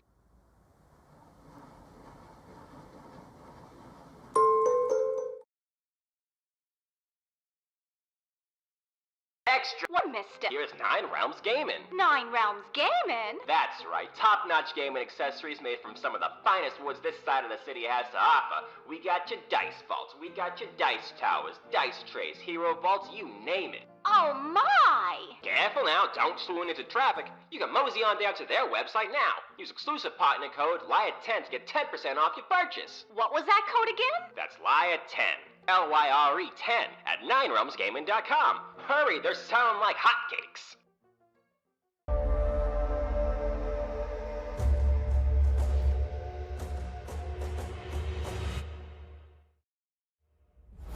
A 12 does break it.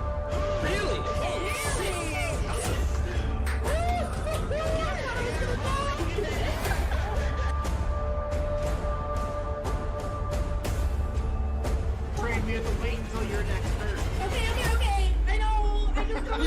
Everybody help!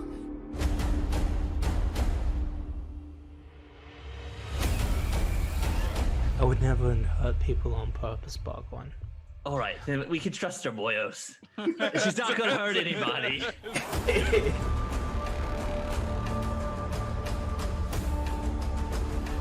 Oh, wait, does anyone have a lockpick? No! No, we don't need one!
Hello, and we're back.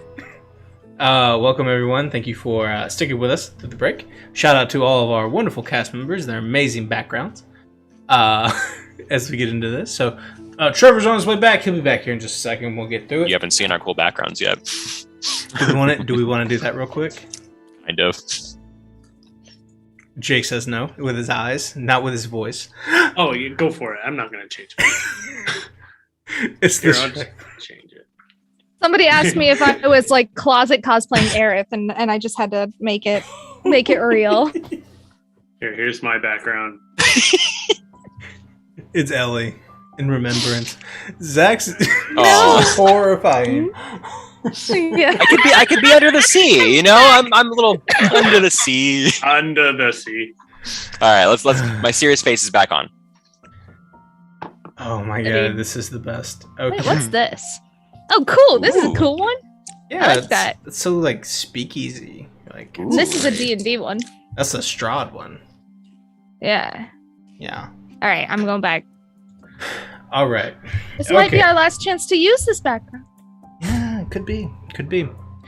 It probably definitely will. Don't get because sad like that, CJ. Jeez. Yeah, I mean, it's, Really? so let's Look, be we're gonna- real. It's definitely the last time because like the next one's we're Yeah. gonna change it. Yeah. So it'll be Gotta keep that that aesthetic going. Pick a new aesthetic for a new. Yeah. I think the DM should have some say in the background. in the choices. background choice. All Shrek. It's just Shrek. All background. Shrek all the time. I'm making a lot of big assumptions, but It's like we're gonna start in the bayou. ooh, Oh don't my tempt me, God. dude. I'm leaving. Don't I'm leaving. care. Hey Trevor, we're live. Now we? that you're yeah. So No. let's now that you're back. Real quick, do you have a background you want to share with the team that you use on a regular basis? Something that's fun and great. You don't have to.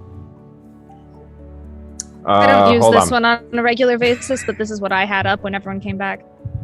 Mm-hmm. Ooh, It's that's a good Final one. Fantasy. It's I got fun. one that I use at work. Hold on one sec. Just keep talking. I'll find it. Okay, we'll find it. All right, so here we go. What we're gonna do is we're gonna get back into this. We're gonna wrap up the last of the arcs that we really wanted to talk about tonight to just kind of reflect on them, and it's one of the ones that's a little sadder, right? Because it's the death of Ellie Wiley. It is the Bradley Cannon arc, and I specifically want to talk with you guys about the decisions that led up to that, how you felt hearing the Honest Citizen playing through the radio. All those sorts of things, the kidnapping and then subsequent execution of, Ellie Wiley. So let's reflect on that. How you feel? What'd you like? What'd you not like? Obviously, we didn't like Ellie's death, but just let's roll through that real quick. I love Bradley Cannon. He's one of those lovable bastards. He's a reflection of a part of Ellie's past where like she's a lot worse as a human being. Like she just was doing a lot crueler things. And so I really loved him coming in. And I know that we're ending the chapter, right? I love his two companions. Because when you think about it, like these two companions had their one shtick that I was sort of like, ooh, why? Who are they? Right?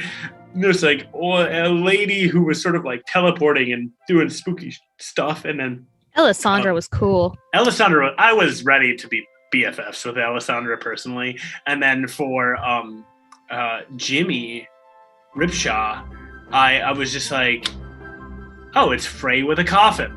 Like, I was like, ooh, And I an wanna animal know. and yeah, the whole damn thing. Well done, Trevor.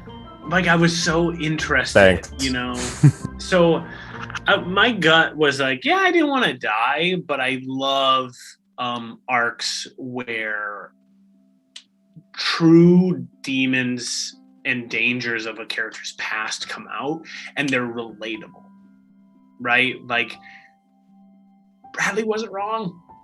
That's kind of how I feel about it. So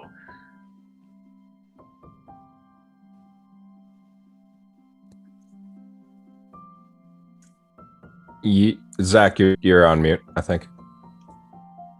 You're right. I'm trying to eat Cheez-Its and also not. I'm eating have everyone popcorn, man. I'm with you.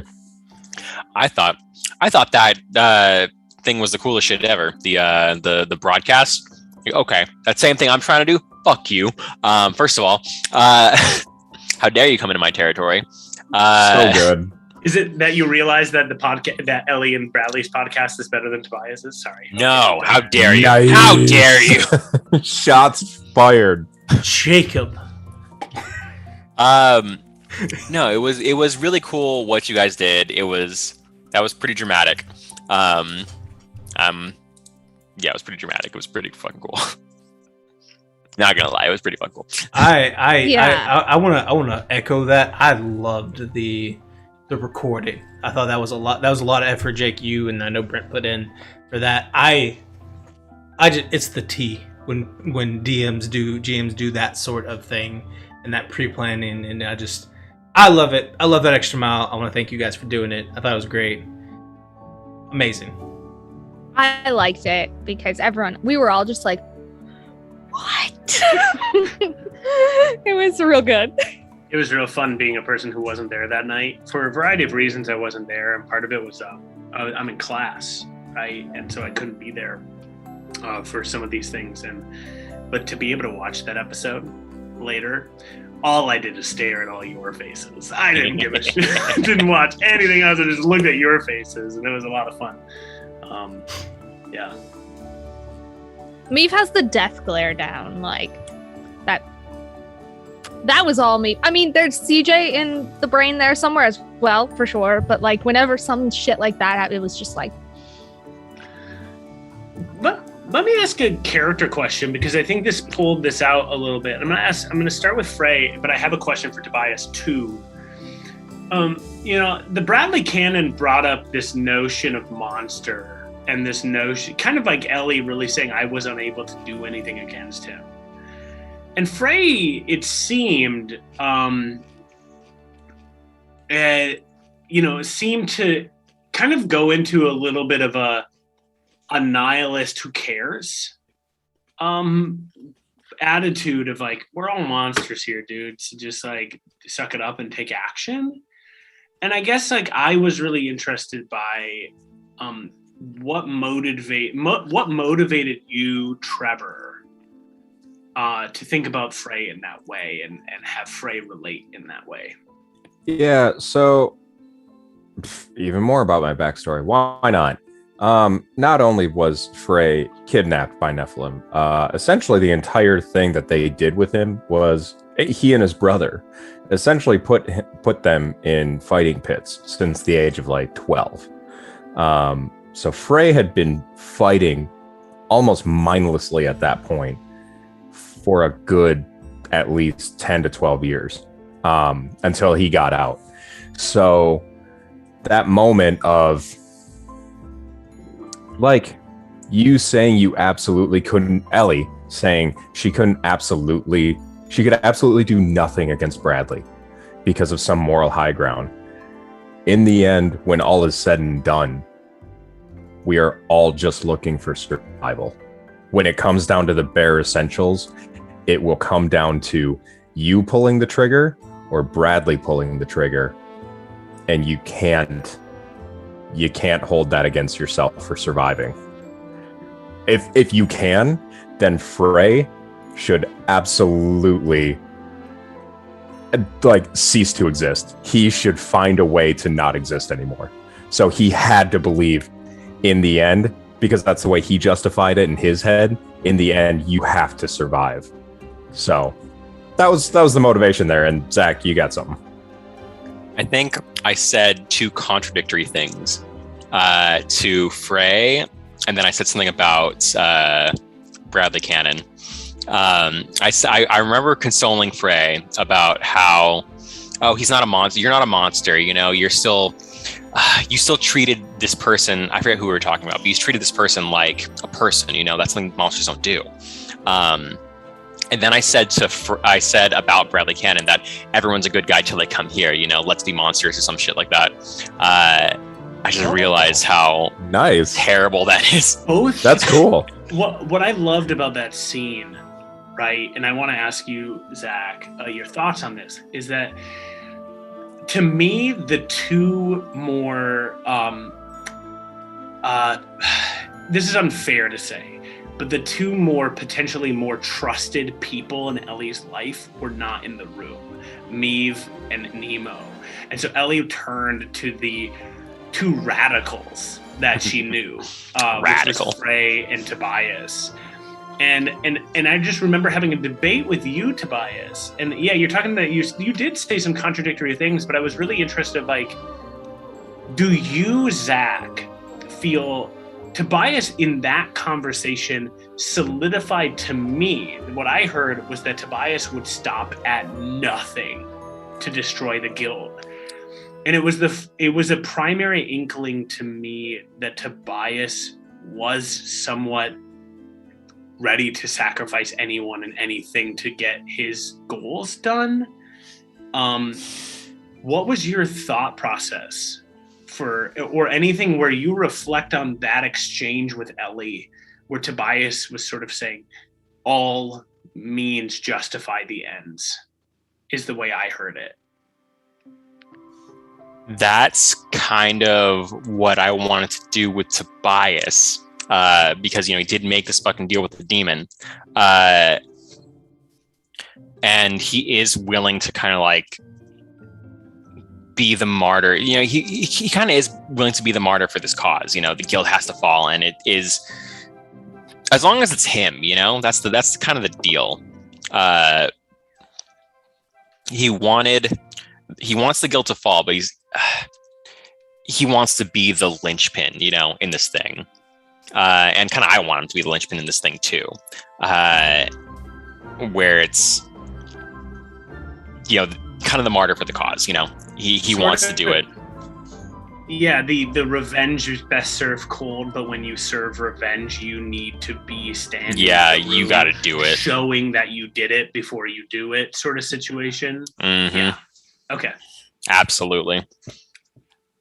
He's got to show Nellie, and then work his way up the chain. Nellie, then Lady Justice, then Sonya, then fucking Sweet. Yeah, all the way up.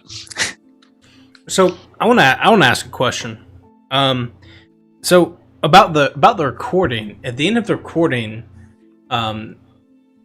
Ellie asks, or really like in a frantic last effort, says, "Go after Jimmy. Don't come after me. Go get Jimmy." And the party decided, like normal human beings, right? We're not going to do that. Ellie doesn't know what she's talking about. We're going to go save Ellie. Yes. Why would we ever leave Ellie to die in the hands of Bradley Cannon? Hypothetically, what happens if we all take Ellie's advice? Alternate universe. I want to ask you guys and ask you to speculate what might have happened if you listen to Ellie and you go to Jimmy, who's quote unquote unprotected via Ellie. I'm mostly interested personally because none of us are the game master, so none of us can say what would have happened. I'm not saying not to answer this, but I'll say what my interest is why Ellie said that in the first place. Yeah, I can start with Ellie, right? Up until that point, we knew that kind of from Nemo's perspective, but Ellie with her relationship to Bradley, and he said it in the radio episode. He said that he would stop at nothing to help his allies, right? And so for Ellie, she had an ideology that is very utilitarian. You always sort of pick the best option at the cost of other people, if necessary. Now, she's broken that rule before, but this is one of those moments where, because she's a hypocrite, it's okay to break that rule when it's her. I feel vindicated because that's how me felt. That's what me thought. So she's saying, if you go and get Jimmy and you manage to catch him because he's alone, you could theoretically, she played it out in her head to say, trade me for him. Try to get Bradley to err on the side of saving his friends. right? No matter what happens to me, this is because she also knew it was a trap, right? She was in the room with Bradley. She knew to a degree what was going on, and she didn't want you guys there, right? So that's why she was trying to say that, you know. Makes sense. So when you guys all Checks showed out. up, right? When you all showed up and when Tobias gloriously walked into the room, right? One of the first reactions that she was having was a shit. Like, they showed up, right? And that sucks. Reaction to Tobias. Nice. So that's why I said that, you know. I like that. That checks out. I feel like Maeve did kind of accurately infer some of Ellie's motivations, and it's always kind of vindicating to hear that they did. It's such a hard choice, though, right? So, yeah, totally get it, you know. We have a bunch of very not spur of the moment, but action-oriented characters that care a lot and have a lot of empathy in whatever ways they do. So I don't think they were ever, even if they thought they could potentially, I don't think they were able to trust Canon or know Canon well enough to trust that he cared enough about Ripshaw to even consider trading for Ellie. And so I think the only option for these characters, at least, even Maeve, who does have tactics at times, the only viable option for them was, no, we're going to go save this person we care about. At any cost. Well, they made it out, so... Yeah, I think it was basically, you know... It was so hard, right? And one of the things that I can acknowledge is that I think I'm not going to speculate too much because what ifs are not that useful, right? Like if we truly answer, I think your question, Daniel, we kind of are just like speculating really hard. But I can say I would be interested if Ellie would have been more closer to every single one of you, right? And less cagey. If she would have been able to articulate, and I think that it was a flaw of hers, articulate the less self-sacrificing side of herself about Bradley, and instead really talk about, like, when I make choices for me because I know I'll survive them at the end, right? I'll never make a choice that will get me killed by the end, usually, right?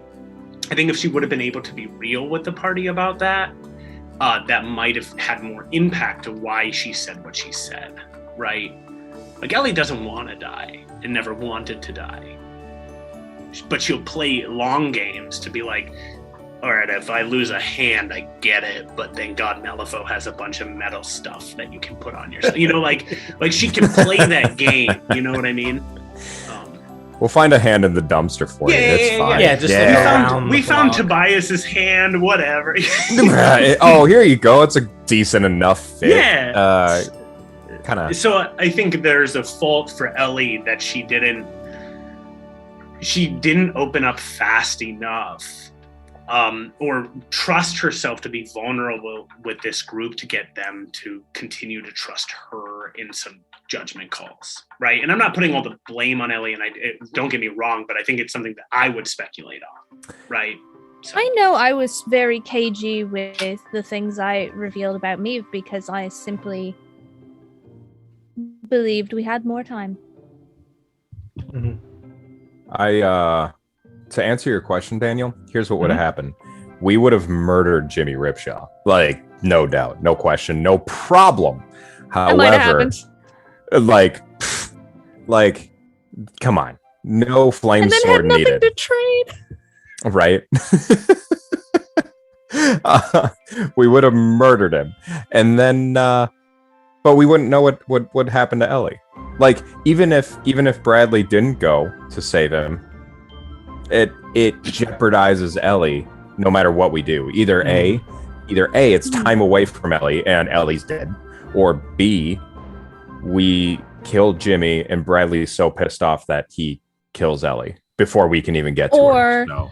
Or Bradley doesn't care about it as much about his friends as he pretends like he does, and we get to Ripshaw, and he's like, "Haha, nice job." Or then, there was. Right. I think we were in between a rock and a hard place, and there was no answer that was correct. For sure. I know. We could have had a hostage. That'd be interesting. Oh, I think the only person. Damn, that would have been cool. I think one thing that's so tough about this is the only person in this party who would have stood up and said our better chances to have a hostage to save Ellie. The only person who would have stood up and said that is Ellie. For sure. And Ellie was 100%. Gone. 100%. Well, I think that says a lot about Ellie, because Ellie and Cannon are closer together. They're closer to the same character than anybody else is. No one else in this party, at which is probably a good thing, could even think the way Cannon and Ellie do. And so because of that, it's like, uh-oh, what just happened? Yeah, my video went out for some reason. I was like, all right. It's like, I was like, is that me? No. No, that's me. It's Meave. Meave. So I was like, so no one else can think like that, and I think that's one of those things. Like no one would ever actually do that, right? But I think Ellie and Cannon are similar in that way, and no one else is like that. So, what was Jake? Jake was doing things, and now CJ. I'm gonna throw it to CJ. I'm putting the question that I have in the chat, and we do have a couple other questions in chat too. One thing that exemplifies, in my personal opinion, was how good of a foil Cannon was to Ellie. However, I want to say here, and here's another place where shit just did not match up a little, is I think if literally anyone else, Nemo, Frey, Tobias, had been the one in Ellie's position, we would have said, let's get a hostage. It's because it was Ellie that they didn't. Interesting. And I will say I agree with Daniel entirely. If Ellie Wood is not the one as the hostage, she's ready. I'm sorry, gang. She's ready to live first. She'll do everything to make a decision that maximizes a probability, right? That's all right. I think Meave we all got to live in the like end. It's that. all good.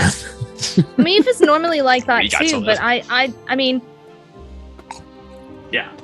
Don't think we had a choice. Yeah, I think it was great. Yeah. Yeah. Parting thoughts on the Cannon arc. Does anyone want to share anything? Couple things. Okay. Nope. Sorry, go ahead, Zach. I'm sorry. I have one really, really strong, really quick thought to say. Fuck Bradley Cannon. It's a vibe. Fuck that guy. It. Yeah, fuck that guy. Yeah, he's the worst. Trevor. Gold. Absolute gold. Two things. One, I need to address McBluff. Jebediah, we don't need to worry about Jebediah. Jebediah's long gone. And, was he the best NPC? Who knows? But he's gone. I kind of ripped his throat out, so... Oh, yeah, that dude. Okay. Yeah, he was so great. I love him. But the one dude out of the 12 that I just couldn't kill for some reason in that stairwell, I flipped... Like, my flips were gold against everybody, and then one dude stands in my way, and I can't flip to kill him to save my life. Little do we know, he's a fated. I want an animatic or some sort of animated thing of that whole fight in the stairwell concluding with Jebediah, right? Because I think to me, I just want to talk about that for a hot second because I have some thoughts about the Bradley Cannon encounter. To me, it was just the moment in which Frey was descent. I would be so interested in the way that Frey's story moved because it was the moment where Frey was descending, right? Yeah. Frey, who had been kind of accepting, maybe we're all just monsters. Frey, boiled some people with some blood, scared a bunch of people, and then Jebediah was this sort of and I'm putting way too much stuff into it, right? But it's Jebediah was I'm a guilty, I'm the employee of the month, and I have 12 of them, and Frey is I'm gonna kill you, right? I won't stop you're gonna fight me. And there was something about being at odds there where Jebediah was just some bloke who was doing his job way too hard, right? Yeah. And Frey was like, I can't let you go anymore. Right. Yeah. That's adorable. 100%. I love that you gave Jebediah purpose, which is fantastic. Yeah, that's one thing. So like, I'm gonna jump on CJ's back here a little bit too, where CJ said they hope that they can play Meave again someday. I hope I can continue to play Frey. I'm laying this out there just in case I don't, but also like if I do get to play Frey again, you can all be along for the ride and kind of understand him more and understand where I'm coming from. So that moment in that stairwell was the moment where Frey, since Frey had gotten out of the whole Nephilim situation, the fighting pit situation, all he's been trying to do this entire campaign is recover his humanity, build some trust with people, and in the end, when he builds that relationship with people, he's going to ask them for help. All of that, essentially in that moment, got thrown out the window. What you saw there was fighting pit Frey. He went back to his old ways where he had to just become this animalistic monster to survive, because guess what? He couldn't make it up the stairs in time. He couldn't get out of the building. The only choice he had in that moment was to either murder everybody or surrender, and he wasn't going to surrender. So, yeah. So I hope he gets to get played again. Such a good moment for Frey, like just a character moment, because some of the best character moments aren't them shining in their best moments, it's them falling in their worst moments. And watching that, I do want to see an animation of that. So my next character for our theoretical Next to the Breach campaign is going to be Jebediah, and we're going to have to work together, Frey. Undead Jebediah resurrection. He survived, and his advanced pursuit is going to be Nephilim Hunter. So get ready for that. I ship them so hard. Like I'm gonna fan myself the entire time. I'm there for it.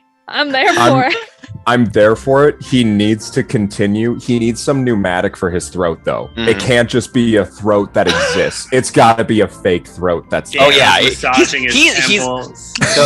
Those STEM kids in the amalgamation office have built him a new body. Yes. They have the technology. Yes, 100%. Yes, I'm here for it, man. So anyway, I've got 3 quick questions before we go here. Yeah. Okay. So, all right, I've got 3 quick questions. We're gonna go round robin here. Everybody get their own kind of like. I want everyone to answer these questions, and to the best of your ability, right? Some of them you may want to answer, some of them you may not. Anyone in chat, if you're hanging out with us still, feel free to ask anything you want of the characters and their experience with Twist of Veil or everything that's going on, and we'll go from there. So let me start. At the beginning, as one should. Roundtable, what was your favorite part of the Malifaux setting? For many of us, this was our first experience in Through the Breach and the Malifaux city in general, and getting to know all this is going on. So, what was your favorite place, favorite aspect, favorite rule, any of those things? What was your favorite part of the setting? All right. My favorite part of Through the Breach is the Destiny steps that we didn't really touch on, but it's like the Destiny steps are my favorite part of Through the Breach. I think every character, when you make a character, you have a destiny and you play out the destiny through the course of the campaign. That's my favorite thing about this. You kind of know what's happening and you can like embrace it or deny it, and your character has to deal with that. Whether it's a good destiny, whether it's a bad destiny, and whether they misinterpret their destiny. That's my favorite thing about it. Sorry, go ahead. So I was gonna where physically over the course of our little campaign. like actual physical place did Tobias go through that was your favorite place to run around in? Physically? Mm-hmm. I'm gonna come back to that. I'm gonna get back to that one. Okay. I'm gonna think about that. I'm gonna echo Zach. Well, not specifically that, but just to kind of like gush about Weird's amazing world that they've created for a moment. I fell so deep into Come back to me. I'm going to show you exactly how deep into Malifaux I fell over the last half a year. All right. I can say right now that for me, in terms of a physical space in Malifaux, I love the Barnet. I think it was the Burroughs Manor, where we fought the little dolls. Trevor, I don't think you saw this, but yeah, that was early on. That was early campaign. I can say that Innocence was a ton of fun. I really, really enjoyed Innocence as a setting, and the Jade experience. Like, I just want to put those as some highlights. Jade experience was a blast, but there was this manor, Trevor, that we ran around in. These two spooky little dolls were dragging Tobias through the walls, and it was terrifying. And then we were kind of told at the end, like, should we go in the well where the terrifying monster is? And we kind of debated about it, and we didn't. And I remember just being like, this is scary. like I want to go back to that house, right? I had a blast in that house. That's awesome. Oh my God, Hi, CJ. friends. Let's jump back to CJ if that's cool. I really, really like Malifaux. I'm Oh my really God. enjoying myself. I'm learning how to make miniatures. I've started on Pandora. I have some drying over here. Show us a painted one. Oh my God, please. And I'm sorry. I haven't started painted yet because I am taking them to the UK. I've got all my paints over there, so I will. But I'm not here to plug my own shit, but I do crafting streams every Wednesday before Iron Valor. So I'm gonna be painting some miniatures as soon as I get back to the. Anyway, I really love this world. And I never thought I would get into tabletop war games, but here I am. Oh my God. Yeah, it's great. That's cool. Nice. And I'm sorry, anytime someone says Pandora, all I think of is Avatar. And that dude with the scar, and he's like, Pandora will eat you alive. Sorry. I just think of the radio station with Pandora. No, that's dead in the water. Hips, I want to make sure I didn't cut you off. Did you have more to say? Nope, that was it. Like those, the Burroughs Manor and the Burroughs family was so fun to me. They were really interesting to me. Do you have a favorite rule of the game? Rule? Yeah. I mean, I've talked about this before, just very briefly. I think Through the Breach, unlike let's say Dungeons and Dragons, there's an interesting way as a player when you get to play it that the fact that you can cheat cards allows you to focus a lot more on narrative and the way you're going to describe something than it is of whether or not what you're going to do is going to succeed, right? When I, as Ellie, knew I was going to get a trigger and I was going to hit something with a TKO or my headshot with the sniper, yeah, that's super I got to cool. spend all my time thinking about how I wanted to make Ellie look. And I like that control. Yeah. I want to say something about that too, because I think it's really smart, and I think it makes for good role play. Because using the cards this way and having a finite number of possibilities, right? There's only so many 8s, there's only so many 10s, there's only so many 2s. It balances the game in such a way that, like, you can manipulate with your cheat cards. Yes, that's true, but it balances in such a way that the party almost succeeds and fails at a more realistic rate, right? And so it eliminates the complete randomness of like a D20 system. Like what? Sorry, you're just speaking to my heart right now because Jake can attest. He has GM'd many of my games where I roll nothing but under 10s. Yeah. On the dice all night. It's brutal. It's really tough if the dice aren't going your way with the D20 system.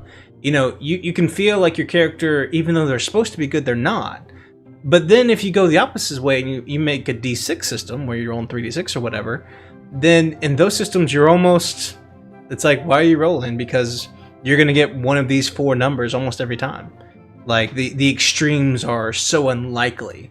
And what I think one thing that I've enjoyed about watching this is that you get enough of the extremes and you have enough manipulation that you can let the game come to you and also actually change some things. There's a great balance there, and I think it's very smart. Love the balance. We haven't even touched on like a real support character. We didn't have like a real support character this time. Because Deanna was a wastrel in the one shot. There's a bunch of other things that can do so much more than what Deanna was doing. So like, and Tobias, the stuff Deanna was doing was so cool. Yeah. It was. So it's like, we didn't scratch the surface of what this game can do and what all the expansions can do and everything. So I'm really excited to see what the future holds, I guess.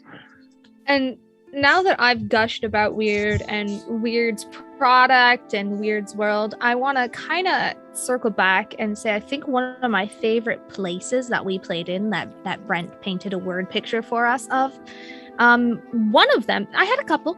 I actually really liked the whole McMorning arc. It was exactly what I wanted in Malifaux.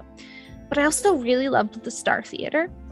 And at the time, I wasn't sure. Like, I knew that I was going to get to see Eddie again, which was really excited. But like, I as a player had some trepidation because I just had all this stuff going on in Maeve's head, and I wasn't sure how this was going to factor in without me being able to address that. And it was, well, we've got plenty of downtime after the Star Theater, but we're going to the Star Theater first.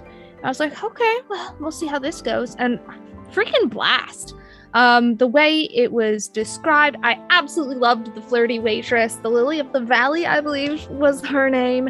But the way I think Brent did a great job of balancing describing the show and doing justice to the Star Theater without it being just a long narrative of the Star Theater.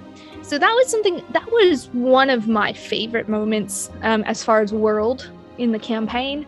My favorite canon characters that Brent played were Nellie, because I thought he did Nellie justice, and Colette. I think he did well with Colette as well. So overall, it was just like, those were probably my favorite canon characters. I liked how he portrayed McMorning, but it was so brief, so I can't really say that in the same. But we had a full interaction with Colette, and I was there. So the NPCs were great. The show was great. The description of the theater was great. As far as I know, it's not like canon, like written anywhere. So I absolutely love the addition that Brent made of the bar, these like cool effects, especially because I think one of my favorite moments was when Tobias hoodwinked Meave into paying for both of their drinks, you little turd. Oh, so good. Tobias played the whole campaign, never paid for anything. Yeah. I didn't have any money. You know, ever since Innocence, coming back from Innocence, Tobias had 0 cash. Like, he earned 2 script, I think. Mm-hmm. So it's like, all right, guys, who's getting pizza tonight? I do like that role reversal of Tobias started the game being the one with money, and with an actual job. No money. Little did we know, bounty hunting paid 50 script a fucking thing, you know? Okay. Those were some of my favorite places in the campaign itself. Yeah, we're killing people. Of course it pays well. Trevor, do you have anything? Yeah, so two favorite places, where one was Innocence, where you could just, Innocence I feel like was clearly, like, super clearly laid out to me, to the point where it truly, like, for Frey, felt like home away from home. It wasn't where he came from, but it felt like home, which was super cool, that it was set up like that. The other one, I asked everyone at the beginning of this episode the name. I cannot remember it still. It was our secret hideout, the Gallows, right? Gallows. Yeah. So one weird thing about the Gallows, it, like, I don't know. It's just something where I felt like I could see that place so clearly in my head. And it's probably very different from anyone else's image, but I just really liked it. I thought that was a really cool place to be. And for some reason, it blows my mind that you check in and you go, all right, go to your room.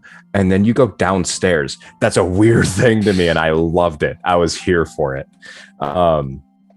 So those were the two favorite places. One mechanic or rule that I really, really like about Malifaux, honestly, and this sounds busted coming from me, is the healing system. So, like, I love the fact that day by day, you have to make decisions based on the health that you're at, because you don't just get to sleep for the night and you're back to 100. Like, I suffered chainsaw wounds. I suffered many, many, many wounds that I woke up and guess what? I still felt like shit that day. And I had to make decisions of like, how much am I willing to risk based on where I'm at now? So I just thought that was a super cool thing to do. I didn't feel so invincible, which was awesome. I agree. I'm not going to go on a ramble about this because everybody here has probably already heard my rambles about how great of a system that is as far as wounds and not recovering, not chopping your leg off, going to sleep and waking up with a new leg like in other games. But I'm going to completely echo you, Trevor. So freaking cool. I like the realism of it in a certain way without being so realistic that you're out for months if you have a brain injury, Right. Absolutely. So that's where I'm at. I think, okay, I want to echo Jake with that Barnett Manor place. It was really cool. Like, and we did have like horror duels and stuff, where the stuff of nightmares actually come out to get you. It is real here. The horrors are real. That's something that I really love about Malifaux. And it goes way back in the lore. I could talk about lore and rules all day. I'm not going to, but I really love. Oh, I really love that manor and how we did touch on the Neverborn. They are monsters. Some of them are genuine monsters, but some of them are genuine people, and they want their home back. So even the monsters, you can't really fault too much. That's what I love about Barnett Manor, and that's what I love about the setting and everything. But yes. All right, I love it. All great answers. All great answers. Jake, I'm gonna ask you one specific. Jake, is there any? Ellie is gone. We all know this happened. Is there anything you want to share about Ellie to the audience and to your fellow players here live on the stream, where everyone can see you? Is there anything you want to share about Ellie that maybe you wanted to get out, anything you wanted the audience to know? Just, is there anything you want to talk about Ellie? Freya's Ellie's hero. Yeah, I know. Okay. I'm gonna float it to the other three for just a hot second. Is there any specific question you have about Ellie's story or where she came from? Namely, more where she came from that you have wondered about that I'll answer for you. Yo. I want to know more about the accident. I want to know what happened that, that she went through, of course. And I also want to know what prompted her to transition, if it's directly or indirectly related to the accident, from a forewoman to a bounty hunter. So very briefly, right? Ellie grew up in a factory. She worked as a kid in that factory. Her mom was a forewoman and her father was a welder, right? And her family is that factory in Wisconsin. When she turned 15, she became a forewoman. And being a young woman in a factory like this, as it was sort of having kind of union busters start coming in and sort of causing problems, she very quickly learned how to beat the crap out of people, right? But her rule was to always beat them up so that they could show up to work the next day, right? That was always the rule. The long and short of that being that she had a lot of conversations with people. Her journal, all of the first pages, detail every person she had a conversation with. Yes, Zach. I'm just thinking about how I don't know if this was streamed or I don't know if this was shown, but like the very first time we saw Ellie, I was like, or the very first time I saw Ellie, I was like interviewing Doc about, what is he going to do when he comes to Malifaux and blah, blah. And then Ellie's like sitting down in Egypt with us and sits down at this restaurant we're sitting at, and is like just eating all of our food. And it's like, so I'm like, and it's super like goofy about it. Like, oh, I'm here now. You guys have to deal with me now. That's what was my first impression of Ellie. But then Ellie becomes super serious. And so I have a journal and I have rules and codes and everything. It's interesting, I guess, to go from that to that. And I like how the story progressed, I guess, Yeah. She is not a people person, right? She's a lot more of like I'm going to tell you some rules and I expect you to follow them or else we're going to get in a fight about it sort of situation, right? She had a tagline back in the day, right? I'm going to clock in to clock you out, right? She was so into that, or it's time to clock out, she would say stuff like that all the time in these fist fights. And the long and short of it was, life from 15 to about, she had the accident when she was 25. When she was 24, her factory was getting busted. The union and her family and her community was part of the union. The factory was bringing in guildies to sort of break that up. And they were sabotaging a lot of things to make the union look bad. So one night she showed up and she got in a fight with a bunch of them, and she lost her boyfriend at the time. There was an explosion, he died, right? One of the people she duked it out with was a guy named Stephen Wright. And later, she was at work late and she was leaving alone and Stephen Wright showed up with 2 riot breakers. And she tried to fight them, but she didn't have a pneumatic arm to fight a riot breaker, right? And basically she was defeated and pinned and Stephen Wright burned her arm off. And so she woke up in a hospital and had a pneumatic arm on herself. And the Arcanists came in and said, congratulations, you have a new arm. You now owe us X amount of money with this interest rate that's going to keep going up, or else we're going to send repo men after you and your family to get the money. And so she couldn't, and it was too hot for her back at home at work, right? In the factory, it was too hot. She was going to get in trouble and people were looking for her and Stephen Wright was still there.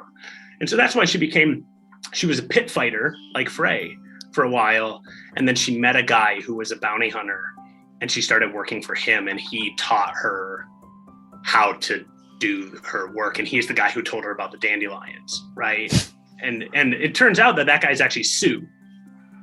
So the guy named Sue is her former mentor. She just doesn't recognize him. He looks a little different to her now. But they're the same person. And so that would have come out at some point that he is the guy who trained her. Damn. Right. And so that's why wild. A lot of her rules that you saw in that book were her learning what it meant to be a bounty hunter. Stuff like first corner them. Well, when you corner a person, they get much more violent than if you give them an option out. Right. And so now she always gives people an option to leave because it's less likely they'll go to violence first, So that's how she got the arm and what happened to her. And she would stop at nothing to beat up Stephen Wright if she could. So. That's interesting. That's really interesting. It's all right. Frey's gonna kill Stephen apparently because that's what Meave told him to do. Yeah, and then Bradley's why she went to Malifaux, right? So Bradley was taking all of her work because she was so vicious, and that's how he came out of it, right? So when you met Ellie, Zach, she was trying to get a way into Malifaux and couldn't fail, And so she was going to be as jovial or as nice as, air quotes, nice as possible so that people would help her get into Malifaux. Yeah. Okay, that's interesting. I didn't know I that didn't mean to backstory. go That's interesting. directly for the hard one, but there you go. And it was fun. It was fun because then I got to tell Brent, you know, as a GM, I don't know about players, but I told Brent, like, Ellie will always ask for money, but I'll never have Ellie have more than 100 script in her at any time because she'll donate it all back to Wisconsin. Almost all of her money goes back to the factory to take care of people there and her parents who don't know what she does. She's never told them that she's a bounty hunter. She told them that she got a promotion and she's working in Malifaux now. Oh my God. Yeah. Okay. That's interesting. She's lying to them and she doesn't want them to know. Right. Well, that's not a problem anymore. Yeah. And no parent wants to know that your kid is killing people. Nobody wants to talk about that. So, is it better or worse to know that they're dead? Who's going to find Ellie's family and break it to them? To the last thing is Tobias. McBluff, you asked the question about Ellie's hat. Ellie just thinks it's cool. That's it. Like, she just likes it. You know, she got an image in her head that she wanted to look this certain way, and that image scares people, and that gives her an advantage to those people, right? So she wants that hat to make sure her social standing is a certain way with people. I want her to meet Parker Barrows. You know, I think that'd be pretty cool. Mm-hmm. Oh my God. So that's it. Yeah. One thing, and maybe you already answered the question. What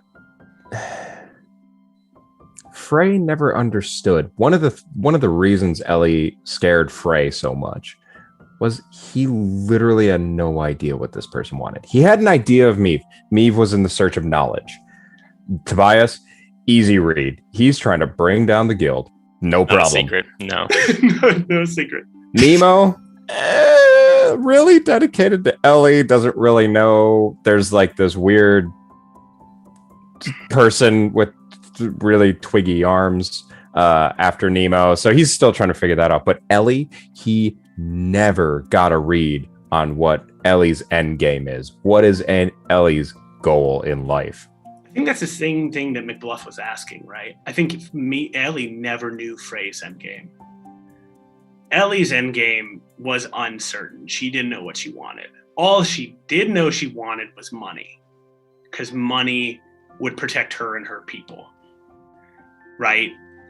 But I think over the course of, assume Ellie would have survived, like one of the things that I think Ellie would have dealt with was what did she want? Because she never, for most of her life, thought about what she wanted. When is the money enough? And where do I go from here? And Ellie just wanted to be safe, Sure. In the end, she just wanted to be safe. Sure. All right, cool. I have a question for, I guess, me a little bit, but more for Frey and Tobias. Because I know that we'll get into eventually, like, what the next few years would have looked like for the characters that survived. But, and I know that we all kind of unanimously agreed that, like, when we were still playing around with the idea of, are we going to do another episode, we kind of unanimously agreed that we were uncomfortable with the idea of a funeral or something like that. And so, to your comfort, what did your characters do in the wake of Ellie's death? Not, like, long-term, short-term. And how did we handle these things? Because, I mean, Meave kind of lit a fire and walked away. Like, Meave kind of went, Tobias, you take care of the administrator stuff. Frey, you kill these people and I'm gone. Which was not cool of Meave, but, they are humans. Humans. Such is life. Fake characters, but humans. And I'm just curious. I'm curious how that would have all shaken out. Tobias, I kind of had an idea. I had a few ideas floating around of what Tobias would have done and what the next episode would have looked like. During the funeral, Tobias would have said a very dramatic speech about how this is the guild's fault. The guild, The guild killed Ellie, an outcast just like you, someone the guild has spurned, someone the guild threw out. And he would have united the Frey Corps against the guild and started like a riot or something, you know. It would have started with them burning down the Tatler. It would have started, and then it would have moved on up the ranks, Lady Justice, and then Sonia, and then the Governor General himself, and it would have burned everything down. The Frey Corps would have been on his side. Yes. Am I hearing Jesus, that Toby indeed. Toby was gonna radicalize like Ellie's death into his own motivational goals? Oh yes, that's exactly what would have happened. Ellie, yeah. Ellie is the martyr that would have ignited his whole revolution. The martyr that Toby needed to achieve his own goals. Mm-hmm. Oh my god! Not his own goals, Malifaux's goals. Malifaux is us, and we are Malifaux, and we do not want the guild in our city. What about you, Trevor? What does Trevor do to grieve Ellie? Outside of starting a revolution. I mean, how do you follow that up? Oh, there will be no revolutions under my watch. You do you, Tobias. I'm good. I'm good, brother. Somewhere Jake's a little upset that like you wouldn't start a revolution for him. Yeah, no, that's fine. Offense given. It's all good. So one thing, Frey never really got a beat on Ellie. However, he was a little opposite of Ellie in the regard of trust. He had asked these people for help. He told them that they would help him, and he held word as bond. And so when people disperse and they leave, Frey starts to really question whether he truly will be alone in the world or not. And so one thing he would do is definitely mourn Ellie and definitely, do some great speech to himself, telling him that he'll make her proud somehow. One thing he will do also is, one thing Ellie did for him, I should say, is Ellie taught him that there's more refinement into the work that they did, the bounty hunting. Frey was under the impression that you just go out and kill a dude. That's the way it is. Ellie showed him that there's more to it than that. You give them an option to either come quietly, leave, whatever. And also, it's not just murdering someone. There is a finesse to it, a hunter's finesse to it. So to remind himself of that, Frey would 100% take Ellie's long arm. He's not going to be a good shot, but he's going to take it to remind himself for sure. And he'll try to use it. After, for lack of a better word, melting some of the guild, he probably wouldn't be able to bounty hunt for them, but he would pick up some bounty hunting jobs in the meantime to make some money, because he is now under the impression that he will go it alone for his goal. But as he tries to go it alone, he's going to realize he really misses Meave. Of all the people, he really misses Meave. Meave was the person that Frey could tell that Meave is one of the most intelligent people he's ever met. However, that intelligence was never lorded over him. That intelligence was never looked down upon him. And it's only been to help him. He asked Meave to teach him more about Neverborn, so that he could get a better idea of his enemy and whether they truly are enemies or not, or if this specific situation that Frey went through is just a horrible, horrible, horrible spot in a broad network of peoples. So as he's going through this bounty hunting, trying to make some money, and trying to fund his own personal goals, he will definitely try to reconnect with Meave and try to reestablish that relationship. I love it. You guys went above and beyond in more than I expected in answering that. I was very curious what would have happened in the immediate aftermath. So that's really cool. Well, what does Meave do? So we've touched on the fact that obviously this is now a recurring trauma for me, so I don't really have anything inspiring or uplifting to add. Essentially, Meave returns to the Explorer Society, would take a full contract with them instead of freelancing with them at this point, which they've been putting off for literally years, and will do so with the agreement that they have at least temporary room and board there at the MES, and would spend probably the next month, 2, 3, 4 in their room. They have a few connections there. They have a few people that almost are friends.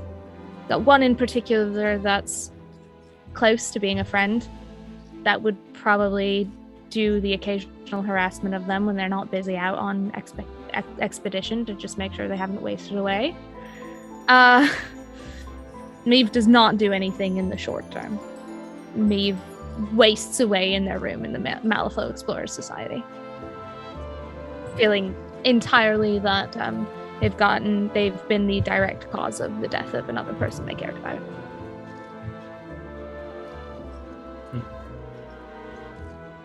I have long-term plans for Meave. Let's talk about long-term plans. Trauma takes time. Trauma does take time, and I think that's a very, very human reaction. I think that's very smart. Sure. So let's wrap up these questions. And we've got, there's plans on the horizon. So if we're talking about characters we may want to explore further, then let's share an appropriate amount for how we feel on this stream and in the future. So, but let's talk about real quick what's next. Not for Elliot for obvious reasons, but for everyone else. What is next on the agenda? Like, what happens to where does Toby go for the next 6 months to a year? What happens to Frey after this group of 5 becomes a group of 2? And then, we've heard Meave's going to the Explorer Society and maybe taking on a contract there. But but in over the next, maybe 6 months, a year, 2 years, what happens to some of these characters? If there's anything you want to share about that. I personally would like to popcorn this to Zach first, because I think, given how heavily Tobias is tied. Now, I could be wrong, but I think given how heavily goodness gracious, heavily Tobias is tied into this. Thank you. I've not been able to speak for like 2 weeks straight. I think this might be the last we see of Zach playing Tobias, if I understand correctly. So I would love to hear Zach, what your thoughts on Tobias are. Yeah, in the future, I'm making a new character. Real fast, my mom did ask me to show off some things my grandma had painted because I cannot paint my own Malifaux figures, but these are figures from back in the day. Nice. So cool. While I'm answering this question, I do have to show off the showgirls that I bought. Tobias is going to oh shit, I should learn to treat my figures nicely, but Tobias is, oh my god, it didn't break. It's already been broken, but it's another showgirl. Tobias is going to ignite that fire or die trying. That is what Tobias is going to do.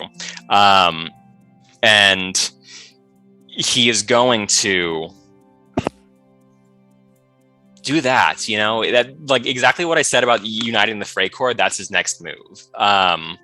So if he can't do that, then it is back to being angry about the hanging out with Molly and being angry about the guild. That's his one and only goal. Tobias doesn't have much of a backstory, and that's purposefully built because his story is in the future. His story is in the game and what happens with the guild and his part in taking it down. That is the thing. Take it down or die trying. So I can absolutely see him failing in this and hanging at the end of the rope in the hanging tree. You know, it's another thing. The Department of Public Relations does take down pirate radios. So that's another way I could have seen a story going. But yes, that is Tobias in the future. What about you, Trevor? But please like and subscribe to Tobias's podcast. Yes. Hit that bell button. Smash that bell button. You can find Smash that like button, everybody. On Apple Music, Spotify, Pandora. Go ahead, Trevor. Let's break your thumb on that like button. So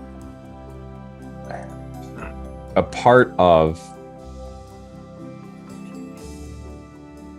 trying to reach out to Meave, essentially with, again, Frey's feeling pretty alone here. And Frey put himself on the line and trusted a bunch of people that maybe could help him get the stuff that he wants to get done. And it didn't pan out. Meave's his one last shot, he feels, to if he can't repair, or if he can't, repair's the wrong word, because he didn't necessarily break it, but if he can't get back in touch with Meave at a point to where they both trust each other, because he was under the impression that everybody implicitly trusted each other, which wasn't necessarily the case, then he will truly go his mission alone.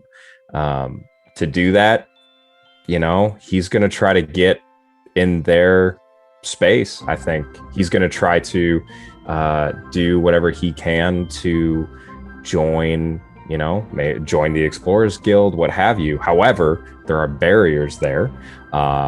If anyone recalls in the past, Cooper does not like Frey one little bit. Cooper wants to see Frey's head mounted on a wall. So yeah, but there's some really cool canon that makes that work. Yeah, for sure. Can I take that for you for a second? Take it away. So obviously, by the time, I'm not going to get super into LURK, but really quick rundown. Obviously, we were a little bit of an AU. We had purposely chosen to be that, right? And that's okay. But Gretchen runs the Explorer Society. However, there's canon that with Bradley Cooper. No, sorry.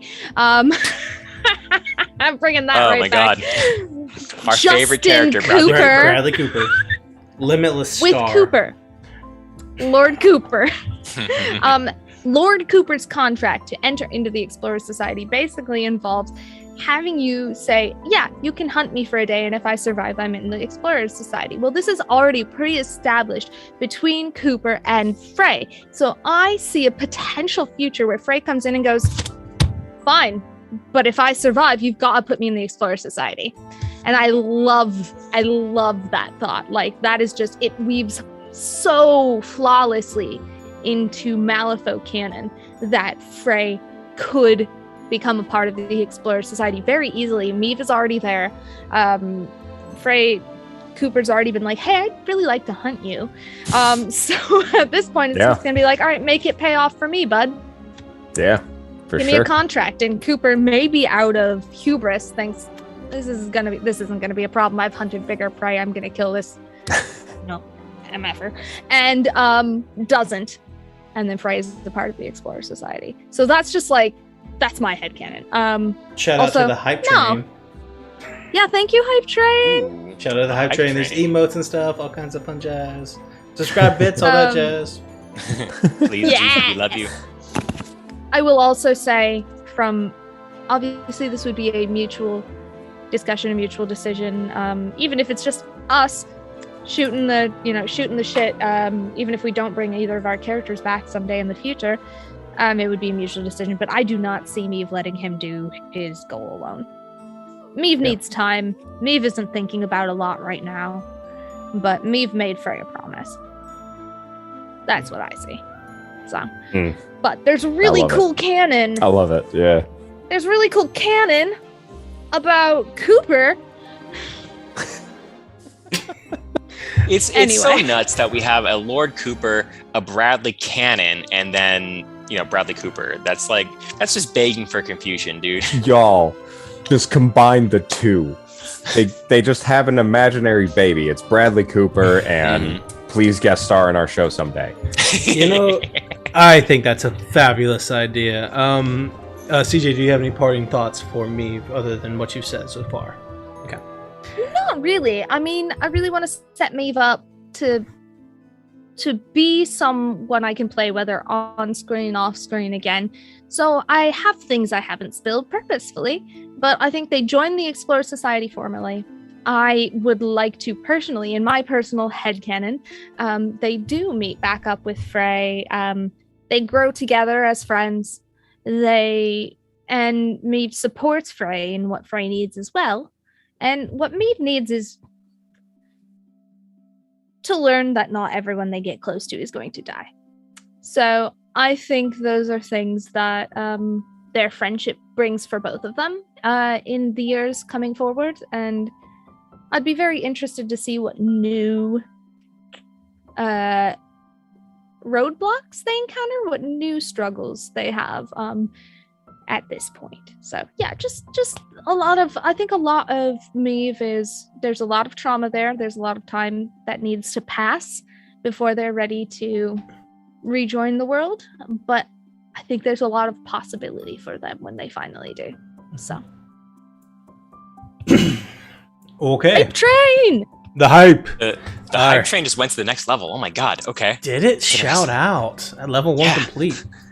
All right. Well, let's keep the hype train going. So anyway, hey, I want to thank all of you wonderful cast members personally for everything that you've given us so far. This game that we've been able to enjoy and spend our Tuesday nights on for the last 33 episodes, and I cannot thank you all enough for everything that you've done to bring this small glimmer of joy to our lives as we all get to enjoy it, and everyone else here who is so happy and thankful for everything that you do. So I want to thank you all for that. I want to thank everyone in the audience for joining us along this ride as we move out. So in our we hope. So as this ends, as this chapter of Through the Breach comes to a close, we hope that when this show returns, when Through the Breach returns in late winter, early spring-ish 2022, that everyone here will be right on the train with us from Egypt back to Malifaux, and that you'll all come along the journey with us when we get there. So you can expect that from us. 2022, like I said. However, we're announcing something super fun. The next time that all of you will see these cast members and maybe a few others is going to be Tuesday, September the 7th, as we begin a round robin recap of what we are tentatively dubbing the official Ink and Lyre Malifaux tourney. So hype, all the fun stuff. So here's what we're doing. So for those of you that don't know, Weird Games has a flagship product that's not Through the Breach. It's their Malifaux product. It's a war game style tabletop that features some of the factions and masters, everything CJ's got down there. With that from the world of Malifaux, everything that you've seen in Twisted Veil, it's all in that game, right? And over the next 16 weeks, starting on the 7th, the cast and crew of Ink and Lyre are going to engage in the endless skirmishes of Malifaux to see who is the most clever among our bunch at all of this. So it's going to be super fun. For many of us, this is going to be our first experience with a war game. I know it's mine. I'll be taking control of a faction. Everyone here will be taking control of a faction. It's going to be super fun. everyone's going to play everyone else. You're going to get some recaps. We're going to share our experience learning the games. You're going to see those every Tuesday in a super fun format. And once we have some good experience under our belts and we've shown all of you the highlights of our learning process, we're going to launch an 8-faction single elimination tournament that showcases everything that Weird Games is in Malifaux, and their latest release of Malifaux Burns, which releases in October of this year. And so we come through that, we're going to culminate our tournament of all these factions engaging in that storyline some way. For those of you who don't know them, there's Gary, who's in the chat often. He's going to be helping us with this. He's going to be our tourney master, is what we're calling them, and it's going to be a fantastic experience, and we're all super excited about it. So, reaction, cast, everyone, us, everything, thoughts. I'm super excited to take control of the Bayou, and the Bayou's gonna kick all y'all asses. Don't y'all worry. Let me briefly announce who I'm about to play. I will be the Rat Man. I will have nothing but rats, and I will spread them across the world. That's As what I y'all am the outcasts. Go forth, children! Yes! It is more than likely that I'll be doing Explorers Society. I've got a Maxine team already, and whether I show up in a full Maxine cosplay or a pith helmet, who knows? Spoiler alert. Hype. Spoiler alert. Both. It doesn't matter what these people pick because I'm the reigning champion, baby. Okay. In what world? Have you ever Apparently. played? I think that's Right true. up here. No, right here. I think I read that. I read that actually in the Tatler. That Oh, phrase it's in the was Tatler. covered. That Yeah. means it was true. the Subscribe to the most podcast. Subscribe to the reputable, podcast. That's right. most reputable newspaper in the world. Of course not. We don't get a talent in the Bayou. Right? Who are you gonna play, Daniel? I have no idea. I was thinking I might play the Guild. I was thinking about playing the Guild, so I'm excited for this. All right, well, Daniel's but I'm out not sure. first. That goes Okay. without saying. I That don't checks know. out. Lady Justice does some freaking damage, although it's mostly because I've played against Tessa. But like, frick. I gotta get myself ready because I'm gonna eat a wheel of cheese for every single game Yeah. during the game. I just hope one you wheel take of Lactaid cheese. first. Just Like, eating. even if you're not lactose intolerant, please take a Lactaid first. Oh no, I have to get the game done before the wheel of cheese is done, or else I lose. That's my internal clock. Oh my god! game's not over till I finish this cheese. Comes up, he's got like a Parmigiano Reggiano. It's like this. Oh no! It's ridiculous. But yes, so that's happening. It's gonna be war game style. We're gonna be using we'll be using Tabletop Simulator for this, so you're going to be able to see all of the moving pieces. Gary's designing some fun 3D maps. If you saw the 24-hour live stream, you can look that up on our YouTube. But Gary and CJ played a game live on stream. They got through like one turn.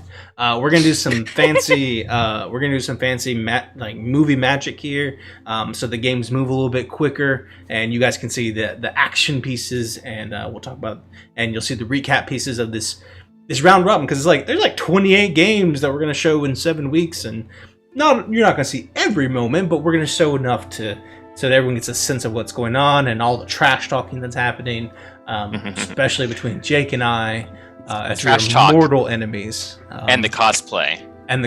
You know, so at the same time, sometimes there's a rumor that it will be in cosplay, in costume. It's a rumor, not confirmed. Daniel, can you rock a cowboy hat? I don't know. Absolutely, Daniel. With this forehead? Is that a joke? Like, have you seen how big my head is? There's no way. Like, what do you mean? Oh my God! Rock a cowboy hat? I didn't mean it like that, but if you want to take it like that, those are fighting words. Yeah, absolutely not. Like, is there any details in terms of like, what does the winner get, sort of situation? Are we going to announce that yet? We know two things. We know one thing, that we're going to be giving a cash prize to whoever wins, right? And then we also know that whatever prize that we provide to them, Ink and Lyre is going to do an equal donation to some charity. We are not sure who it is yet. We're going to figure that out as we go. We may try to figure out what Weird's official charity is, something like that. Just kind of showcase these things, but we will be doing that, and we're going to do our very best. We're going to try to also open it up to all of you who view this wonderful product, if you're enjoying it, to also donate during this time as well. So we're trying to make this whole thing super fun and build all that up. So you guys are going to be able to donate to whatever it is. It's going to be a lot of fun. So awesome time, super fun, really excited to share it with all of you. And yeah, we're gonna do that. It'll take a total of, the way we have it planned, it'll take a total of 16 weeks, starting on September the 7th. I invite people. I need people's help. Send me as many cheese and rat puns as possible. I'm gonna make as many as I can over the course of my encounter. Right. We need to let Jake win as long as possible, just to draw out the suffering and the puns. You have no idea. Yes. Make the games as long as possible and let him win so he keeps having to eat cheese constantly. Like, the tales that are going to be told about my puns are going to be incredible. You're going to be plugged up for months, man. Absolutely. It's over. Oh my god, I'm so excited. I'm so excited to be the Bayou and be the gremlin I always wanted to be. Brent wouldn't let me be a gremlin, but I'm going to be a gremlin now. Nobody would let you be a gremlin because... Yeah.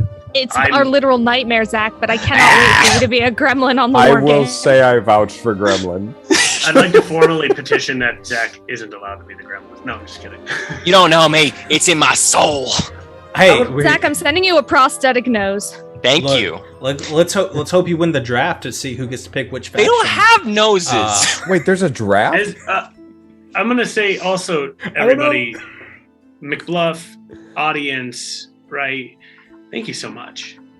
It's been an absolute blast to play Ellie, to play with these all folks, to play with Daniel helping us, right? So just really thanks, right?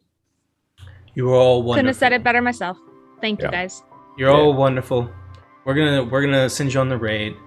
Thank you to everyone who supported Twisted Veil in any sort of way. Thank you to the cast.